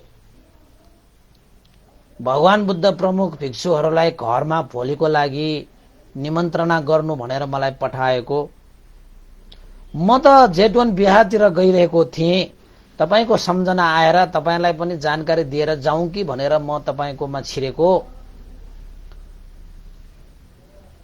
त्यसैले भोलिको भोजन बुद्ध प्रमुख भिक्षु महासंघलाई सम्पादन गर्ने भयो भनेर छोरा चाहिँले त्यो पावेय आजीवकलाई जानकारी गराउँदाखेरि त्यो पावेय आजीवकले के भन्यो त भन्दाखेरि ओहो कस्तो अनर्थ काम गर्यो त, तिम्रो आमाले मलाई बार बार सोधेको त हो, मैले बार बार पनि अस्वीकार गरेको थिएँ, त्यो गर्नु हुन्न भनेर मैले भनेको पनि थिएँ, तर आज मलाई नै नभनिकन आफ्नो छोरालाई चाहिँ जेतवन बिहारमा पठाएर भगवान बुद्धलाई निमन्त्रणा गर्ने भनेर पठायो उसले। ओहो त्यस्तो नगर, त्यो गर्नु हुँदैन, तिमी त्यो जेतवन बिहारमा नजाऊ, निमन्त्रणा गर्न नजाऊ, यो कार्य राम्रो होइन, यो सही काम होइन भनेर चाहिँ पावे आजीवकले छोरालाई पनि रोके। छोरालाई पावे आजीवकले के भने त भन्दाखेरि अब भोलिको लागि निमन्त्रणा गर्न पठाएको जुन चाहिँ भोलिको लागि त भोजन बोलाउँछ, अब भोजनै गर्ने हो भने अब तिम्रै आमाले सायद चाहिँ अब यताउताको कुराहरू सुनेर भगवान बुद्धलाई चाहिँ त्यो निमन्त्रणा गरे होलान्, केही छैन, तिमीले निमन्त्रणा गर्नु पर्दैन, भोलि उसले बनाएको स्वादिष्ट भोजन तिमी र म मिलेर खाउँला नि, जहिले पनि खाइरहेको त हो नि, गर्न जानु पर्दैन भनेर छोरालाई पनि बार बार रोकेपछि भोलिको भोजन हामी दुईजना मिलेर खाउने भन्ने चाहिँ कुरामा छोरा चाहिँ सहमत भएन। किन भएन त भन्दाखेरि उसले के भने त भन्दाखेरि हैन मेरो आमाको आज्ञा छ, मैले त्यो आज्ञा पालन गर्नुपर्छ, फेरि आमालाई मैले म श्रावस्ती जेतवन बिहारमा गएर भगवान बुद्धलाई निमन्त्रणा गर्छु पनि भनेर आइसके, तपाईलाई त मैले जानकारी मात्र दिन आएको, यो चाहिँ अलिकति नमिल्ने कुरा जस्तो भयो, जाँदै गएन भने त त्यो मिल्ने कुरा त भएन, आमाको मन किन दुखाउने, त्यसैले म त जान्छु, तपाईलाई जानकारी दिनु थियो, मैले जानकारी दिएँ, आमाको आज्ञा पनि मलाई पालना गर्नुपर्छ, त्यसैले मलाई नरोक्नुस्, म त जेतवन बिहारमा गए है भनेर भन्न थाले। अनि त त्यो पावे या आजीवकलाई चाहिँ आपत पर्यो। अब यो छोरा चाहिँलाई पनि अब रोक्न त सकिँदैन। आमा चाहिँले बार बार रोक्दाखेरि पनि रोकेन। अब छोरा चाहिँ पनि आमाको आज्ञा भन्दै भनेर आइसके जानुपर्छ भनेर भन्छन्। अनि त्यो पावे या आजीवकले के भने त भन्दाखेरि तिमीलाई जानु पनि छ, यो कार्य सही पनि होइन है, त्यसैले तिमी जाऊ पनि तिम्रो काम पनि पूरा गर। तिम्रो आमाले गरेको त्यो चाहिँ यो गलत कामलाई पनि हामीले सुधार्नु पर्छ। त्यसैले मैले भनेको मान, मैले भनेको आइडिया हैन, मैले भनेको उपाय अनुसार गर्यो भने तिमीलाई पनि गाल पर्दैन, मलाई पनि हानि हुँदैन, तिम्रो आमाको त्यो चाहिँ यो गलत बाटो पनि पछि सुधारेर जान्छ भनेर भनेछ। अनि त्यो छोरा चाहिँले अब के गरौँ त मैले भनेर त्यही आजीवक त्यो पावे या आजीवकसँग चाहिँ अब उपाय खोज्न थालेपछि पावे या आजीवकले के भने त भन्दाखेरि छोरालाई फकाएर तिमी गएर जेतवन बिहारमा जाऊ, हाम्रो घरमा भोलिको लागि भोजन निमन्त्रणा भन मात्र, तर कताबाट आउने, कहाँ घर हो, कुन टोलमा घर हो, कुन ठाउँमा घर हो, के पनि नभनिकन तिमीले भगवान बुद्धलाई चाहिँ निमन्त्रणा गर्नुपर्ने निमन्त्रणा गरेर तिमी स्वात्त त्यहाँबाट छलेर आइहाल। त्यसरी आयो भने घरमा सोध्यो भने पनि जेतवन बिहारमा गएर भगवानको निमन्त्रणा गरे भन्यो भने गरे भन्न पनि पायो, फेरि तिमी त्यहाँ गएको पनि हो। तर बाटो यताबाट आउने उताबाट आउने तिमीले चाहिँ यो चाहिँ हाम्रो चाहिँ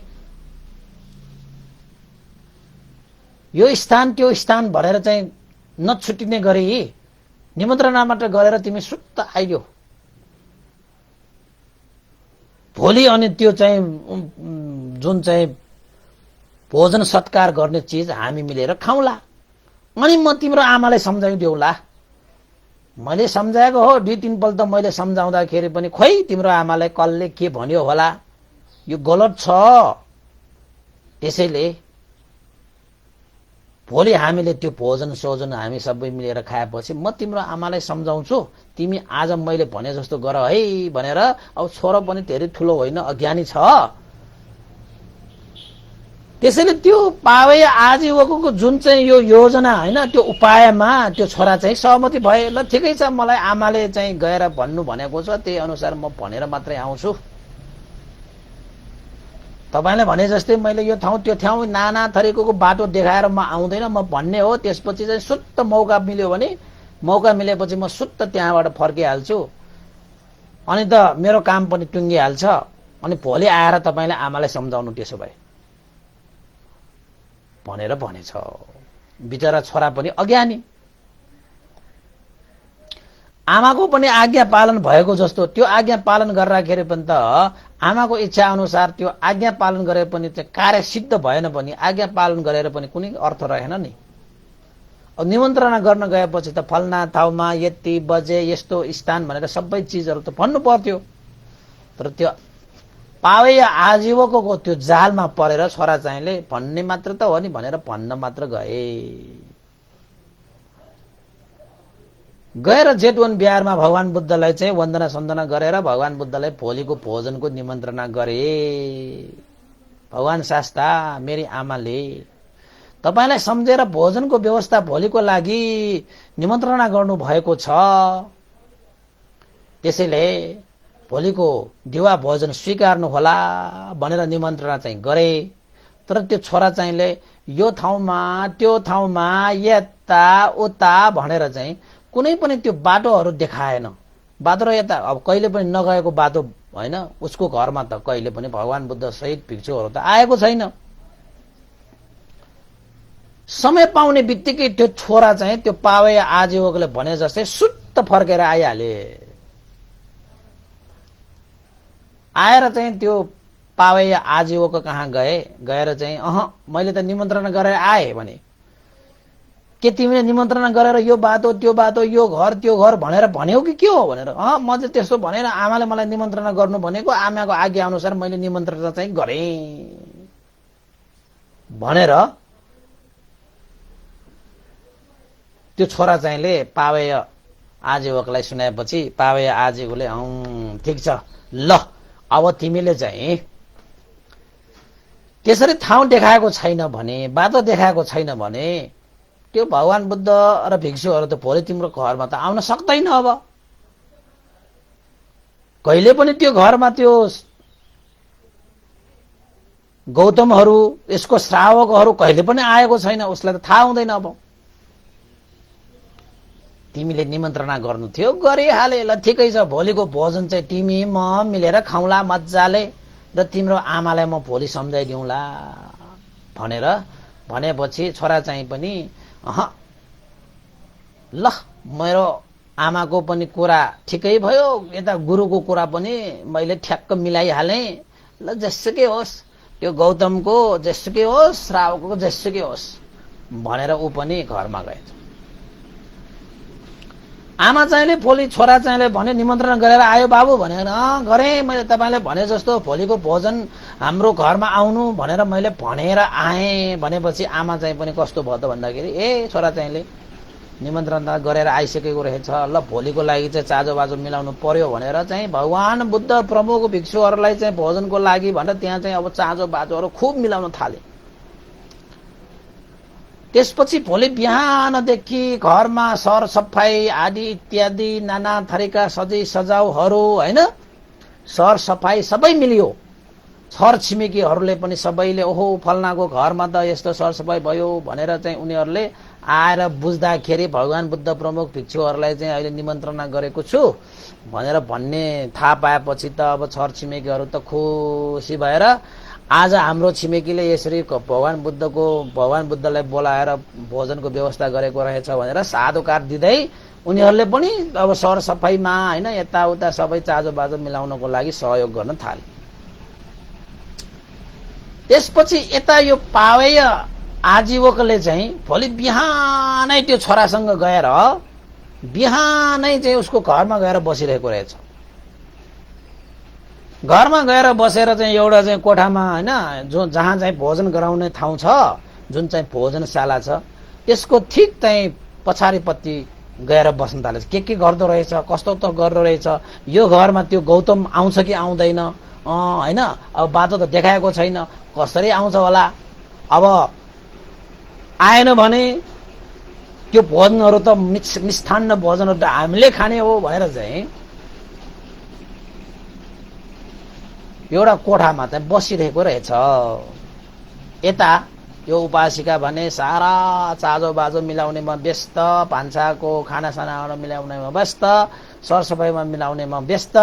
पावे आजीवको चाहिँ मुसु मुसु हाँसिरहेको छ, कति मात्र सरसफाइ गरेर कति मात्र चाहिँ व्यवस्था गरिरहेको छ। आउने होइन, साउने होइन, कसरी आउँछ ठेगानै थाहा छैन, बाटै थाहा छैन। आखिरमा जति पनि यो मिष्ठान्न भोजन पकाएको छ नि तिमीहरूले, हो त्यो त मैले खाने हो भनेर चाहिँ गन्धमा मजा मान्दै त्यो दृश्यहरू हेर्दै मजाले अर्को कोठामा गएर बसिरहेको रहेछ। अब भोजनको समय हुने बित्तिकै त भगवान बुद्धहरू त आउनुहुन्छ, पाल्नुहुन्छ, तर उसले ठानेको त बाटो छैन, देखेको छैन भन्ने ठानेको। तर भगवान बुद्धहरू भनेको त सर्वज्ञ हो, उहाँहरू भनेको त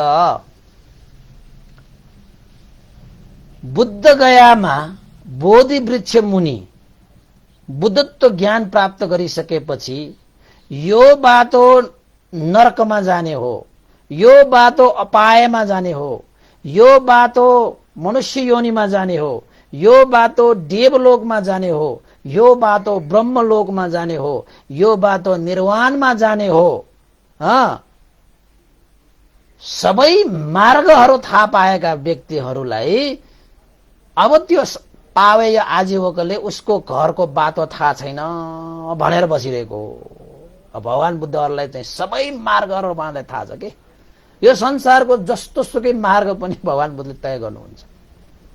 त्यस्ता मात्र मार्ग होइन भने नरक जाने मार्ग, अपाय जाने मार्ग, मनुष्य लोक जाने मार्ग, देवलोक जाने मार्ग, ब्रह्मलोक जाने मार्ग, निर्वाण जाने मार्गसम्म पनि थाहा भएको व्यक्तिहरूलाई अब त्यही श्रावस्तीको एउटा चाहिँ गाउँको एउटा चाहिँ मार्ग थाहा हुँदैन, जसरी पनि आउँछन्। भगवान बुद्ध भनेको त सर्वज्ञ हो, भगवान बुद्धलाई थाहा नहुने के पनि छैन। भगवान बुद्ध त यस यसो ध्यान दृष्टिले हेर्नुभयो भने सबै कुरा थाहा पाउनुहुन्छ। अब पावे आजीव घर बिचरा ज्ञान छैन, बुद्धि छैन, आफू जस्तै ठानियो, आफू जस्तै लातो, आफू जस्तै होइन अज्ञानी जस्तो ठानेको होला। उसलाई भए थाहा छैन होला कताबाट जान्ने, के गर्ने, उसलाई त के ज्ञानै छैन। अब बुद्धलाई त सबै थाहा छ नि। त्यही भएर पनि बुद्धले सोध्नु आवश्यक ठान्नु भएन। र भगवान बुद्धले त्यसरी चाहिँ त्यो छोरा चाहिँले निमन्त्रणा गर्ने आउने बित्तिकै थाहा थियो छोरा चाहिँ निमन्त्रणा आउँछ, ठेगाना दिँदैन, तैपनि हामी जानु छ। गएर चाहिँ उपदेश गर्दाखेरि त्यो स्त्री, त्यो उसको आमा चाहिँ श्रोतापन्न फलमा प्रतिष्ठित हुन्छ भन्ने थाहा पाएरै भगवान बुद्धले मौन भएर उसको निमन्त्रणा स्वीकारेको। र भगवान बुद्धले पहिल्यै थाहा थियो उसको छोरा आउँछ, निमन्त्रणा गर्छ भने। किन त भनेर भगवान बुद्धलाई सबै थाहा छ नि। मनको कुरा थाहा हुने मान्छे, पुनर्जन्मको कुरा थाहा हुने मान्छे, पूर्व जन्मको कुरा थाहा हुने मान्छे, यो त्रिलोकको ज्ञातालाई एउटा बाटो बाटो नभन्डाइमा त्यो घरमा आउन सक्दैन। बिचरा त्यो आजीवको त्यो पावे त मूर्ख छ नि, होइन? त्यही भएर त भगवान बुद्ध चाहिँ यो संसारमा उत्पन्न भएको समयमा पनि त्यागी भएर भगवान बुद्धको शरणमा नगइकन आफै ठिक छ, आफै राम्रो, आफै खान पाएको छ भनेर चाहिँ यो उपासक उपासिकाहरूलाई चाहिँ यो छलेर आफै राम्रो, आफै श्रेष्ठ हो भने जस्तो ठानेर चाहिँ खाउँदै बस्दै मोज गरी बसिरहेको भयो नि त। हेर्नु त त्यही श्रावस्तीमा त्यही ठाउँमा आजीवक भएर बसिरहेको त्यो मान्छेले भगवान बुद्धको शरणमा गएको भए सायद उसले चाहिँ सम्पूर्ण दुःख तरेर चाहिँ सुख प्राप्त गरिसक्थ्यो होला। तर कोही कोही मान्छे आफ्नो लाभ सत्कार चाहिँ नहोला भनेर त्यही लाभ सत्कार यो भौतिक सुखमा नै अल्झिएर बसेर साँच्चैकै सुखबाट टाढा भएर बस्नुपर्ने हुन्छ। कोही कोही मान्छेहरू त्यस्तो हुन्छ, न आफूले केही गर्न सकेको छ, न दुःखबाट मुक्त गराउने मार्ग देखाउन सकेको छ, न चाहिँ मनमा सुख शान्ति हुने, प्रीति हुने उपदेश गर्न सकेको छ, न सही धर्म सही मार्ग प्रदर्शन गर्न सकेको छ। खाली उपासकहरूको चाहिँ खायो, मोज गर्यो, लगायो, मक्ख परेर बसेको त्यो आजीवको।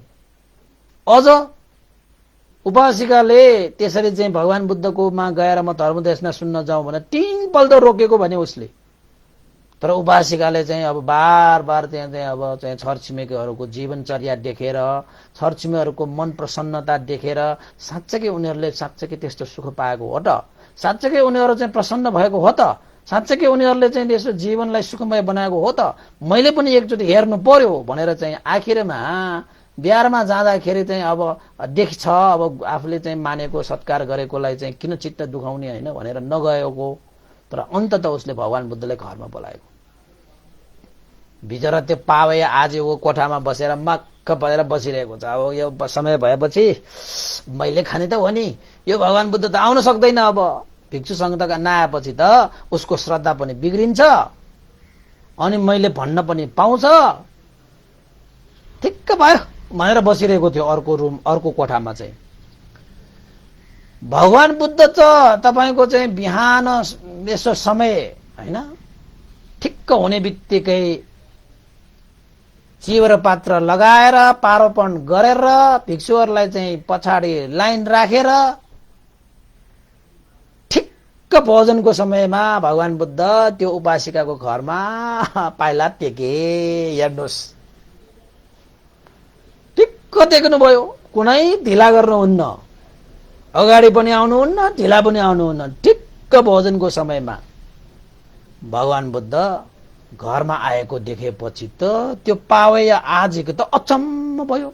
छोरा चाहिँले सोधेको, के हो तिमीले चाहिँ ठेगाना दिएर आएको, क्या हो आयो त ठिक्क टाइममा, मानौ तिमीले नै लिएर आएको जस्तो पो आयो त घरमा, के हो यस्तो भन्दाखेरि छोरा चाहिँले पनि कहाँ मैले भन्नु, मैले त निमन्त्रणा मात्र गरेर आएको, खै कसरी हो कसरी हो, यसरी ठिक्क टाइममा त कोही पनि आउन सक्दैन, बाटै थाहा नभएको मान्छेहरू कसरी आयो भनेर अचम्ममा परे। पावे आजीवकालाई जहिले पनि आफूलाई गौरव राख्ने, आफूलाई श्रद्धा राख्ने त्यो उपासिकाले भगवान बुद्धलाई गौरव राखेको देखेर, भगवान बुद्धलाई सत्कार गरेको देखेर, भगवान बुद्धलाई आदर गौरव राखेको देखेर चाहिँ त्यो उतापत्तिको कोठामा बसिरहेको त्यो आजीवकलाई मनमा त काट काट काट काट काट काट मनमा सियोले खोजेको जस्तो दुख्न थाल्यो। ल हेर्नुहोस् त, मूर्खहरूको आजीवकहरू, मूर्ख त्यो आजीवकले आफूलाई श्रद्धा राख्ने त्यो उपासिकाले अरूलाई श्रद्धा राख्ने व्यक्तिकै मनमा cut cut cut cut cut खाएको। ल दाह भएको, ईर्ष्या भएको, उसले चाहिँ अर्को कोठामा बसेर चाहिँ हेरिरहेको रहेछ। भगवान बुद्ध सहित भिक्षुहरूलाई चाहिँ सरल लाइन मिलाएर हैन, त्यो उपासिकाले अरू त छरछिमेकीहरू सबैले आदर गौरवका साथ चाहिँ अगाडि बस्न आए। छरछिमेकीहरू पनि थियो सबै त्यहाँ। आज उपासिकाले चाहिँ ठूलो साँच्चै उसले चाहिँ साँच्चै राम्रो काम गर्यो। पहिला पहिला यस्तो काम नगर्ने आज साँच्चै मनमा यस्तो श्रद्धा राखेर यस्तो गर्यो भनेर छरछिमेकीहरूले पनि सहयोग गर्न आएको के। किन त भन्दाखेरि छरछिमेकीहरू त भगवान बुद्धको श्रावस्ती जेतवन बिहारमा गएर नि धर्म देशना सुन्न जाने, बुद्ध पूजाहरूदेखि लिएर शील प्रार्थनाहरूदेखि लिएर ध्यान भावनाहरूदेखि लिएर हरेक कुराको अभ्यास गर्नेहरू हुन् नि उनीहरू त। अनि आफ्नै छरछिमेकीमा हैन गर्दाखेरि त अवश्य पनि सहयोग गर्न आउने नै भयो। त्यसपछि त्यो उपासिकाले भगवान बुद्धलाई बडा आदर गौरव सत्कार पूर्वक भोजन दान गरे। त्यो पावे आदिको अर्को कोठामा बसेर हेरिरहँदाखेरि जति जति भगवान बुद्धलाई श्रद्धा राख्थ्यो, जति जति भगवानलाई आदर गर्थ्यो, गौरव गर्थ्यो, यतापट्टिको त्यो पावे आजीवकलाई त्यो हृदयमा चाहिँ त्यो आगो जलेको जस्तो के हैन। अब के गर्ने भन्न पनि अप्ठ्यारो है। अब अर्काको घर हो, फेरि आफूलाई त गौरव त राखेको हो, तर अब उपासिकाले चाहिँ अब त्यहाँ भगवान बुद्धलाई त भोजन सोजन सबै गराइसकेको रहेछ। भगवान बुद्धहरू भनेका तपाईँको चाहिँ भोजन गरिसकेपछि भगवान बुद्धले अनुमोदन धर्म देशना गर्नुहुन्छ। खान मात्र खाँदैन भगवान बुद्धले, उपदेश पनि गर्नुहुन्छ। जुन उपदेशले तपाईँको जीवनमा सुख र शान्ति ल्याउँदछ, मुक्तिको मार्ग, मुक्तिको ढोका खोल्दछ, त्यस्तो उपदेशहरू दिनुहुन्छ। कर्म र कर्मको फलको विषयमा, कुशल र अकुशलको फलको विषयमा हैन, हरेक विषयमा भगवान बुद्धले उपदेश गर्नुहुन्छ। त्यसरी भगवान बुद्धले त्यो उपासिकालाई भोजन दानको विषयमा जसरी उहाँले चाहिँ भोजन दान गर्नुभयो, भोजन दान गरेपछि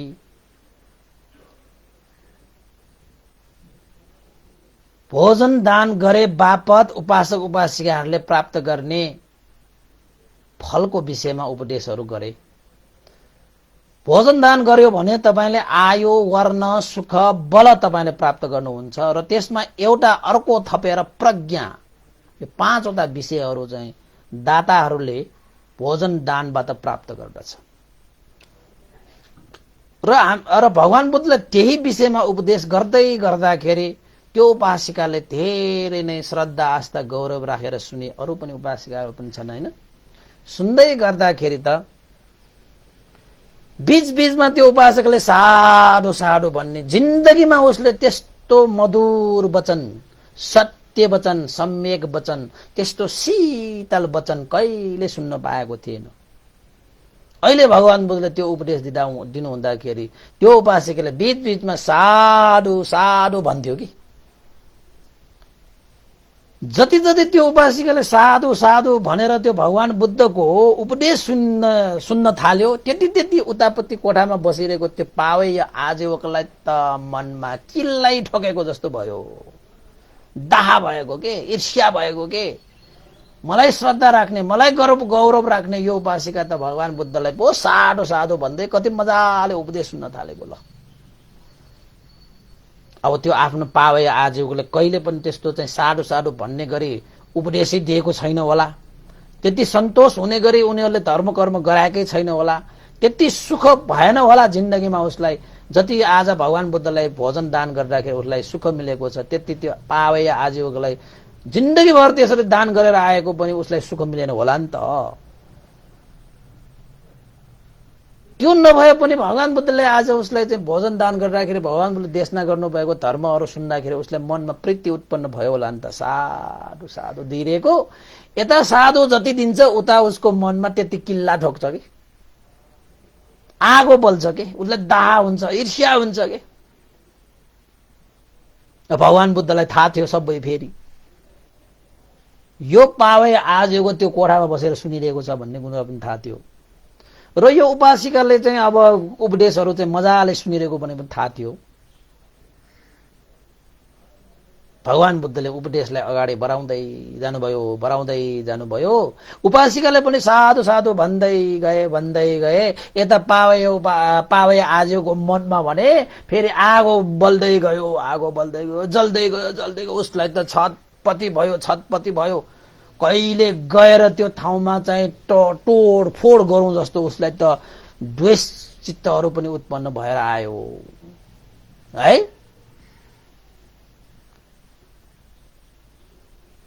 लास्टमा त्यो पावे आजीवकले के सोच्यो त भन्दाखेरि, ओहो यो उपासिका त अब धर्म देशना सकियो भने त यो पक्कै आजैदेखि अहिलेदेखि यसले चाहिँ मेरो अनुसरण गर्दैन, अब यो पक्कै भगवान बुद्धको शरणमा जान्छ, यो मेरो उपासिका अब बन्दैन। यसले त हरेक कुरामा साधुकार दिँदै मजाले खुसी भएर उपदेश सुनिरहेको छ। लौ भएन, यसो पनि गर्दा पनि भएन, उसो पनि गर्दा पनि भएन, अब यस्ता चाहिँ अर्काको उपासिकाले बनाएको मलाई भोजन सोजन पनि खानु छैन, म त यहाँ चाहिँ आउँदैन भनेर बसेको, आइहाल्यो। उपदेश सुन्दाखेरि त्यत्रो खुसी भएर सुनिरहेको रहेछ भनेर त्यो उपदेश गरिरहेको बेलामा बिचैमा आएर त्यो पावे आजीवकले त्यहाँ आएर त्यो उपासिकालाई पनि मुख नै रातो पारेर औंला ठहराएर, तिमी उपासिका मिथ्या दृष्टिमा परेर जुन मैले देखाएको मार्गलाई त्यागेर तिमीले आज यो गौतमको मार्गमा हिँडेका छौ, तिमी चाहिँ धर्म भ्रष्ट भयो, तिमी चाहिँ कालकर्णी भनेर चाहिँ गाली गर्न थाले। कालकर्णी भने थाहा छ तपाईलाई? कालकर्णी भनेको अलक्षिणा भनेर गाली गरेको। र यो श्रमण यो गौतम पनि सबै अरू मान्छेहरूलाई तुना मुना लगाएर सबै मान्छेलाई फसाएर चाहिँ आफ्नो जादुमय उपदेश गरेर सबैलाई धर्म भ्रष्ट गरेर हिँड्ने यो। अब उसले चाहिँ सहनै नसकेको भयो नि त। तपाईको चाहिँ अब जति जति भगवानले धर्म देशना गर्दै जानुभयो, त्यहाँको उपासिकाहरूले त अमृति पिएको जस्तो कति आनन्दले साधुकार दिँदै सुन्दै बसेको। त्यो आजीवकले त्यसरी गाली गर्न आउँदाखेरि त त्यहाँ त वातावरण अर्कै भयो नि त। उसले सहनै नसकेर बिचैमा आएर त्यसरी गाली गर्न आएको भयो। कालकर्णी उपासिका, तिमी चाहिँ अब मेरो उपासिका भएन, आजदेखि तिमीलाई मैले त्याग्दैछु, तिमी मेरो उपासिका होइन, आजदेखि तिमी अलक्षिणा हो, कालकर्णी हो। र यो गौतम पनि सारालाई फकाएर फुल्याएर झुल्याएर टुना मुना गरेर सबैलाई चाहिँ आफ्नो मार्ग भ्रष्ट पार्ने यो गौतम भन्दै आखिरमा उपासिका र भगवान बुद्धलाई दुवै जनालाई उसले भन्नु नहुने सबै कुराहरू चाहिँ व्यक्त गरेर त्यहाँबाट रिस देखाएर त्यो पावय उपासिका आजीवको त्यहाँबाट गए। अब कस्तो शान्त वातावरण थियो। उपासिका उपचार कति हैन एकचित गरेर सुनिरहेको थियो, कति हर्ष मानेर चाहिँ साधुका दिइरहेको थियो। तर त्यो पावे आजीवकले बिचैमा त्यसरी चाहिँ धर्म देशनामा चाहिँ त्यसरी विघ्न बाधा हालेपछि त्यहाँको वातावरण अर्कै भयो। हुन त त्यहाँबाट गए त्यो, उसलाई मनमा जे भन्नु थियो हैन, नाना खोरीका भन्नु हुने नहुने सबै भनेर गए। तर भगवान बुद्धले आफ्नो धर्म देशनालाई त्यहाँ टुङ्ग्याउनु भएन। भगवान बुद्धले धर्म देशनालाई निरन्तरता दिनुभयो। तर उपासिका जुन त्यो आजीवकको उपासिका थियो पहिला,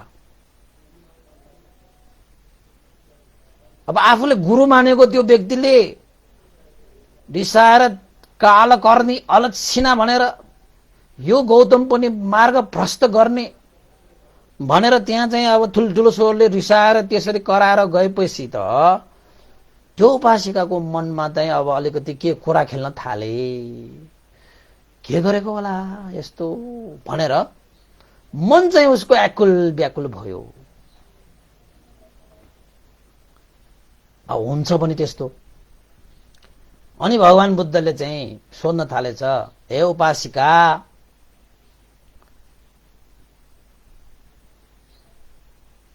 किन मनलाई चाहिँ व्याकुल व्याकुल गर्यौ कि? जुन उपदेश मैले दिइरहेको छु त्यो उपदेश तिमीले चाहिँ राम्रोसँग सुन्न सकिरहेको छैन कि के हो? उपदेशलाई चाहिँ राम्रोसँग सुन्नुपर्छ, श्रद्धा राखेर सुन्नुपर्छ, आदर राखेर सुन्नुपर्छ, गौरव राखेर सुन्नुपर्छ भनेर भगवान बुद्धले भन्दाखेरि त्यो उपासिकाले के भने त भन्दाखेरि, भगवान शास्ता, अघिसम्म त मैले आदर गौरव श्रद्धा राखेर एकाग्र राखेर सुनिरहेको थिएँ, तर पावैया आजीवकले देशनाको बीच भागमै आएर त्यसरी चाहिँ कालकर्णी अलक्षिणा तिमी मेरो उपासिका नै होइन भनेर तपाईलाई पनि मार्ग भ्रष्ट पार्ने यो श्रमण गौतम भनेर जुन उसले चाहिँ व्यक्त गरेर गए, त्यसपछि मेरो मन व्याकुल व्याकुल भयो, मनमा कुरा खेल्यो। तपाईले देशना गर्नु भएको त्यो धर्म पनि मेरो हृदयभित्र छिरेन। कति शान्त थियो यो मन, कसैले त्यो शान्त पानीलाई चलाएको जस्तो गरी मेरो मनमा त मन पनि त्यसरी पानी जस्तै हल्दिन थालिसकेको छ। चलायमान भयो, चञ्चल भयो मेरो मन। तपाईले देशना गर्नु भएको साँच्चै भन्ने हो भने अहिले चाहिँ मेरो मनमा तपाईको चाहिँ देशना मैले सुनि त रहेछु, तर मनमा मैले राख्न सकेन भगवान शास्ता।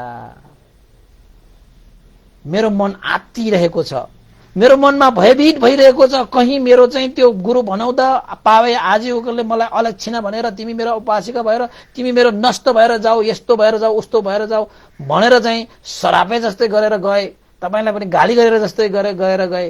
कहीं मलाई त्यसको चाहिँ कुनै भय आउँछ कि विघ्न बाधा आउँछ कि भनेर मलाई मनमा डर भइरहेको छ, त्रास भइरहेको छ, मन व्याकुल व्याकुल भइरहेको छ, मन शान्त छैन। त्यसैले तपाईको उपदेशलाई पनि मैले सुन्न सकिरहेको छैन भनेर चाहिँ त्यो उपासिकाले भगवान बुद्धलाई प्रार्थना गरे।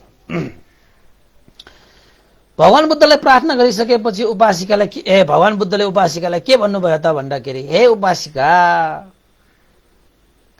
पावेय आजीवकसँग जे छ उसले त्यो दियो, जोसँग जे छ उसले त्यही दिने हो, उसँग त्यही त्यस्तै शब्दहरू छन्, उसले त्यही शब्दहरू तिमीलाई दिए, मलाई दिए। उसँग जस्तो शिक्षा छ, जस्तो व्यवहार छ, त्यस्तै त तिमीलाई व्यवहार गर्छ, मलाई व्यवहार गर्छ, सबैलाई व्यवहार गर्छ। जोसँग जे छ उसले त्यही दिन्छ भने लिने नलिने काम त हाम्रो हो त।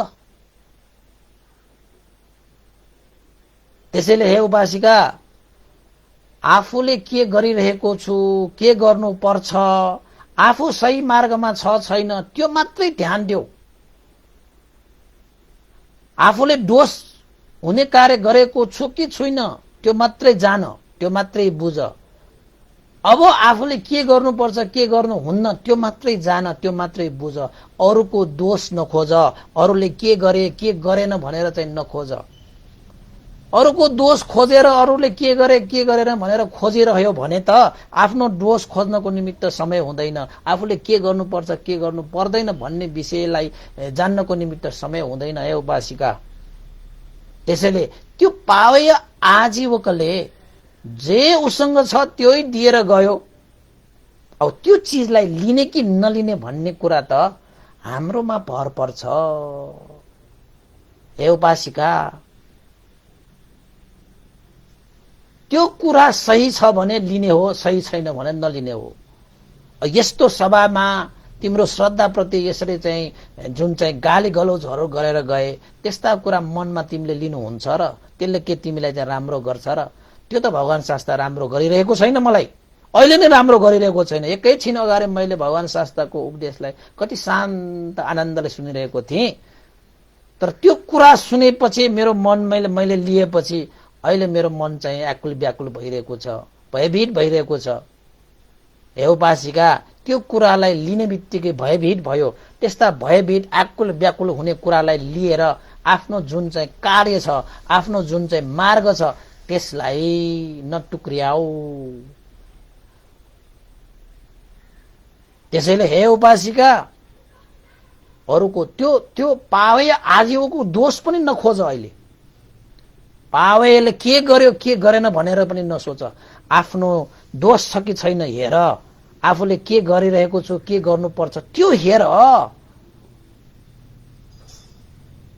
अर्कालाई हेर्दैमा समय बितायो भने आफूलाई हेर्ने समय पनि हुँदैन। हे उपासिका, त्यसैले जोसँग जे छ उसले त्यही दिएर गयो। त्यो लिने नलिने काम हाम्रो हो, राम्रो भए लिने, नराम्रो भए त्याग्ने। त्यसैले त्यो पावे आजीवकले जुन चिज दिएर गयो, जसले तिमीलाई चाहिँ हानि पुर्याउँछ भने त्यो कुरालाई मनमा धारण नगर। त्यो पावे आजीवकको दोष पनि नखोज। उसले के गरेर गए के गरेर गए त्यो पनि त्यागिदियो। त्यसलाई वास्ता गरिरहनु हुँदैन। जति वास्ता गर्यो, जति चाहिँ तिमीले मनमा लियो, त्यति नै तिमीलाई दुःख हुन्छ, पीडा हुन्छ, शोक हुन्छ। त्यसैले पावे आजीवकले जे गरेर गए, जे भनेर गए, त्यो कुरा त मैले लिएन, मैले त उपदेश गरिरहेको छु। त्यो कुरालाई लिएर हामीले चाहिँ जुन पुण्य कुशल कमाएका छौँ, गरिरहेका छौँ, त्यो पुण्य कुशल कर्ममा बाधा नगर। हे उपासिका, त्यसैले अर्काको दोष नखोज। अर्काले के गर्यो के गरेन भनेर नहेर। आफ्नो दोष खोज र आफूले के गर्नुपर्छ के गर्नु पर्दैन भनेर जान।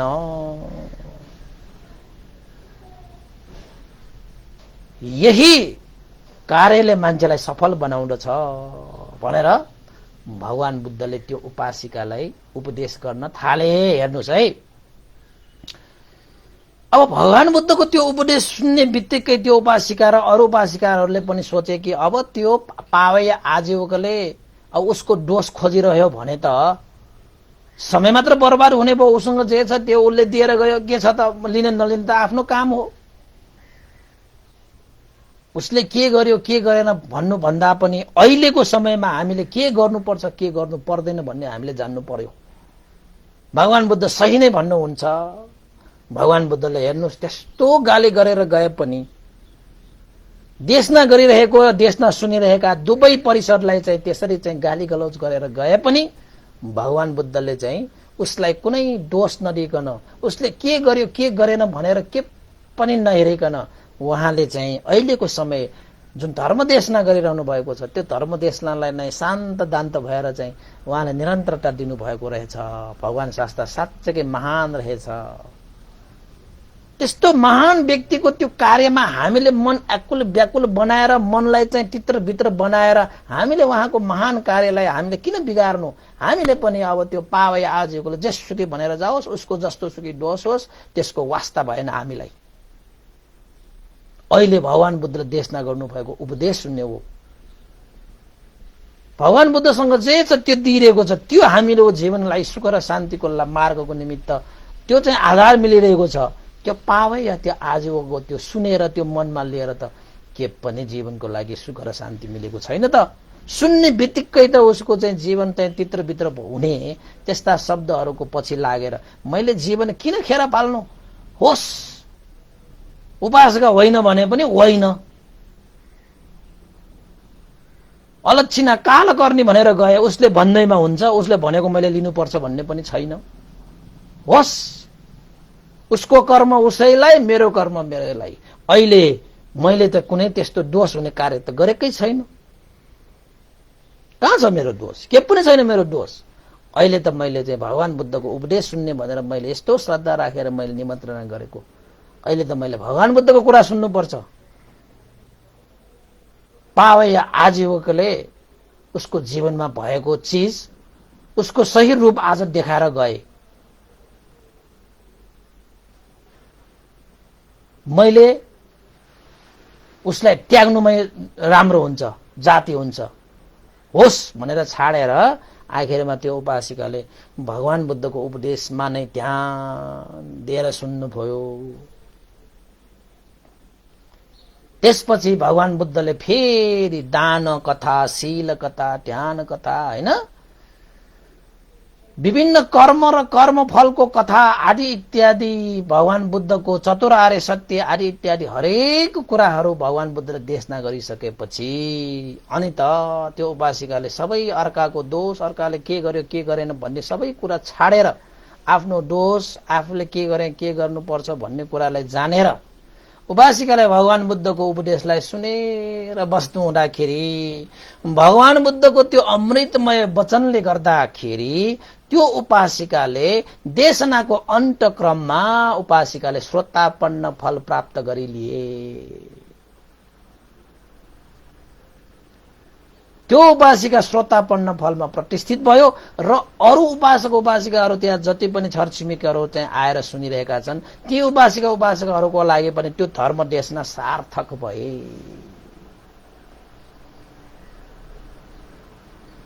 र त्यो दिनदेखि अब श्रोतापन्न भइसकेपछि त अब पक्कै पनि अब त्यो उपासिका त के हुने भयो?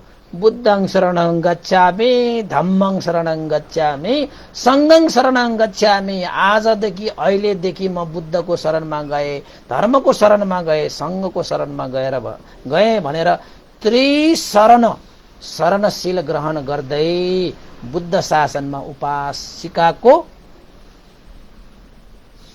शरण ग्रहण गरेर लिए। उसले आफ्नो जीवनलाई सार्थक बनाएर गए र भगवान बुद्धले पनि त्यही उपासिका श्रोतापन्न फलमा प्रतिष्ठित हुने थाहा पाएर नै भगवान बुद्ध त्यो घरमा भोजन आएको थियो र भगवान बुद्धलाई थाहा थियो यो घटना हुन्छ भनेर।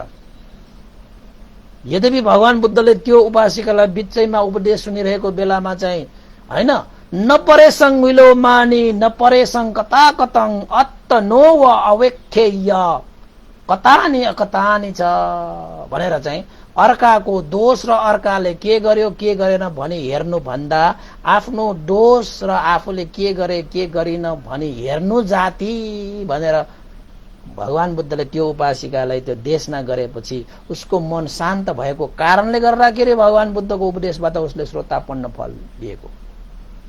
यद्यपि त्यो उपासिकाले त्यो आफूले गुरु ठानेको त्यो पावय आजीवकले जुन चाहिँ गाली गरेर गएको त्यो कालकर्णी यो चाहिँ मार्ग भ्रष्ट पार्ने यो गौतम भनेर चाहिँ 20 जनालाई त्यहाँ चाहिँ धर्म देशना गरेको ठाउँमा माहौलमा त्यसरी चाहिँ देशना गरेको ठाउँमा त्यसरी जुन शब्दहरू प्रयोग गरेको त्यसलाई मनमा लिएर मात्रै बसिरहेको भए त्यो उपासिकाले चाहिँ श्रोतापन्न फल पाउने थिएन। त्यसैले हामीले अरूलाई यो भन्यो त्यो भन्यो यस्तो गर्यो उस्तो गर्यो पछि लाग्ने होइन, आफू सही मार्गमा लाग्नुपर्छ। त्याग्नु पर्ने चिजलाई पनि त्याग्न सक्नुपर्छ हैन, प्राप्त गर्नु पर्ने चिजलाई पनि प्राप्त गरिहाल्न सक्नुपर्छ। आफू सही भएर चाहिँ अगाडि बढ्ने हो। अर्काको यो त्यो भनेर हेरिरहने, जानिरहने, खोतलिरहने, चियो चर्चा गरिरहने हामीसँग समय नै छैन। 2 दिनको जिन्दगी आज हो कि भोलि हो, रातमा मर्छ कि दिनमा मर्छ, यता घरमा मर्छ कि बाहिर मर्छ हैन, उठिरहँदाखेरि बित्छ कि सुतिरहँदाखेरि बित्छ ठिकानै छैन।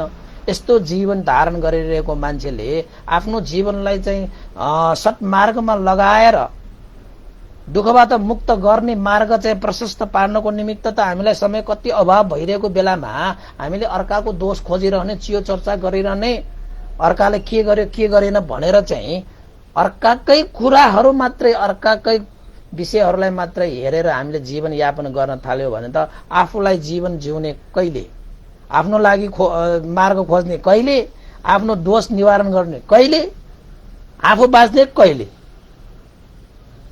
जीवनको सुई त टिक टिक टिक अगाडि बढिरहेको छ, कसले रोक्न सक्छ? हैन? यसरी पावेय आजीवक त्यहाँबाट गइसकेपछि अब उपासिकालाई पनि सजिलो भयो। त्याग्नु पर्नेलाई त्याग्नु पर्छ, प्राप्ति गर्नुलाई प्राप्ति गर्न सक्नुपर्छ। सही मार्ग, सही यात्रा, सही लक्ष्य तपाईले लिनुपर्छ।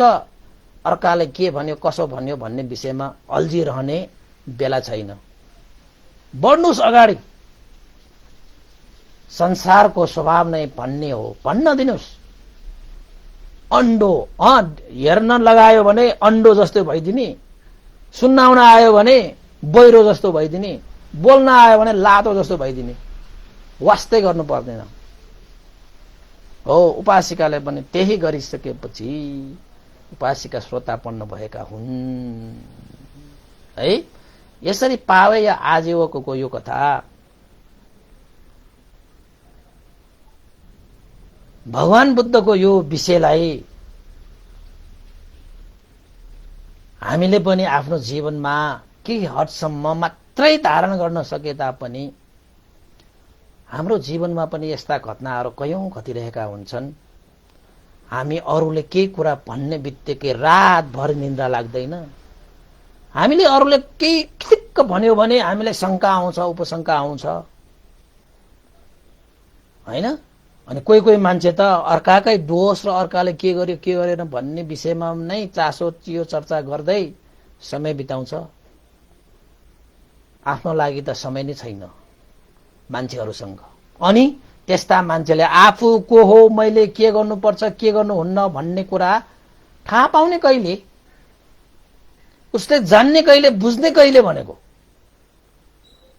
जसले आफूलाई जानेकै छैन, बुझेकै छैन, त्यस्ता मान्छेले अरूलाई कसरी बुझ्छ, कसरी जान्छ?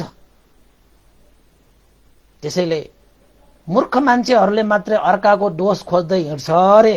मूर्ख मान्छेहरूले मात्र अर्काले के गरेन भनेर हिँड्छ अरे। जो पण्डित छ, जो ज्ञानी छ, उसले आफ्नो दोष खोज्छ अरे। उसले आफूले के गर्नुपर्छ के गर्नु पर्दैन भन्ने उसले खोज्छ अरे। अब तपाईहरु मूर्ख हो भने चाहिँ अर्काको दोष खोज्दै हिँड्छ, अर्काले के गर्नु पर्यो के गर्नु परेन भने चियो चर्चा गरेर हिँड्नुहुन्छ। तपाई पण्डित हो भने तपाईले आफ्नो दोष खोटेल्नुहुन्छ। तपाईले आफ्नो के गर्नुपर्छ के गर्नु पर्दैन भन्ने विषयलाई चाहिँ तपाईले चाहिँ जान्नु खोजनीति गर्नुहुन्छ। के गर्नुपर्छ के गर्नु पर्दैन तपाईले आफ्नो दोष छ भने तपाईले अहिले नै निवारण गरिहाल्नुपर्छ। तपाईले आफ्नो जीवन जिएको छ भने, मान्छे भएर जन्मिएको छ भने तपाईले के गर्नुपर्छ के गर्नु पर्दैन त्यो कुरा जान्न आवश्यक छ। जीवनलाई सार्थक बनाउनको निमित्त हामीले दानशील भावनादि कुशल कर्मलाई अभिवृद्धि गर्नुपर्छ भन्ने कुरा पनि तपाईले थाहा पाउनुहुन्छ हैन। लोभ द्वेष मोह रूपी क्लेशलाई चाहिँ त्याग्नुपर्छ भन्ने कुरा पनि थाहा पाउनुहुन्छ। आफूसँग भएको कमी कमजोरलाई तपाईले चाहिँ थाहा पाइसकेपछि त्यस्ता फोहोरहरूलाई त कसैलाई रुचाउँदैन, त्यस्तालाई चाहिँ तपाईले त्याग्न सक्नुहुन्छ। अर्काले दान गरोस् नगरोस्, चिल दान नगरोस्, त्यो अहिले त्यो अर्कै कुरा हो। त्यो फल्नाले दानै गरेन, फल्नाले सिल पालनै गरेन, फल्नाले ध्यानै गरेन भनेर बसिरहन समय छैन अहिले। पहिला आफू आफू आफू गर हैन, आफूलाई चिन, आफूलाई जान, आफूलाई बुझ, आफूले गर्नुपर्ने काम गर। त्यो समय हामीसँग छैन। तर अर्काले के गर्यो के गरेन। अब यहाँ पनि पावेय आजीवकलाई पनि हेर्नु न, आफू कस्तो छ उसलाई चिन्ता छैन। भगवान बुद्ध यस्तो त्यस्तो हैन, अर्कालाई चाहिँ अब आफ्नो उपासिकाले चाहिँ आदर गरे, सत्कार गरे, भोजन निमन्त्रणा गरे, उपदेशहरू सुने। आफूले गर्न सकेको छैन, अर्कालाई पनि दाह गरेर हिँड्छ त्यो पावेय आजीवकहरू। यहाँ मान्छेहरू पनि त्यस्ता धेरै पाइन्छन्। आफूले पनि गर्न सक्दैन र अरूले गरेकोमा पनि ईर्ष्या गरेर दाह गरेर मन जलाएर बसिरहेकाहरू धेरै हुन्छन्। त्यस्ता मान्छे मैले पनि भेटेको छु, तपाईहरुले भेट्नु भएको होला। भगवान बुद्धले पनि धेरै यस्ता घटनाहरूमा भेटेको छ र भविष्यमा पनि यस्ता कुराहरू त कति भेटिन्छ। यस्तादेखि बच्नुपर्छ कि।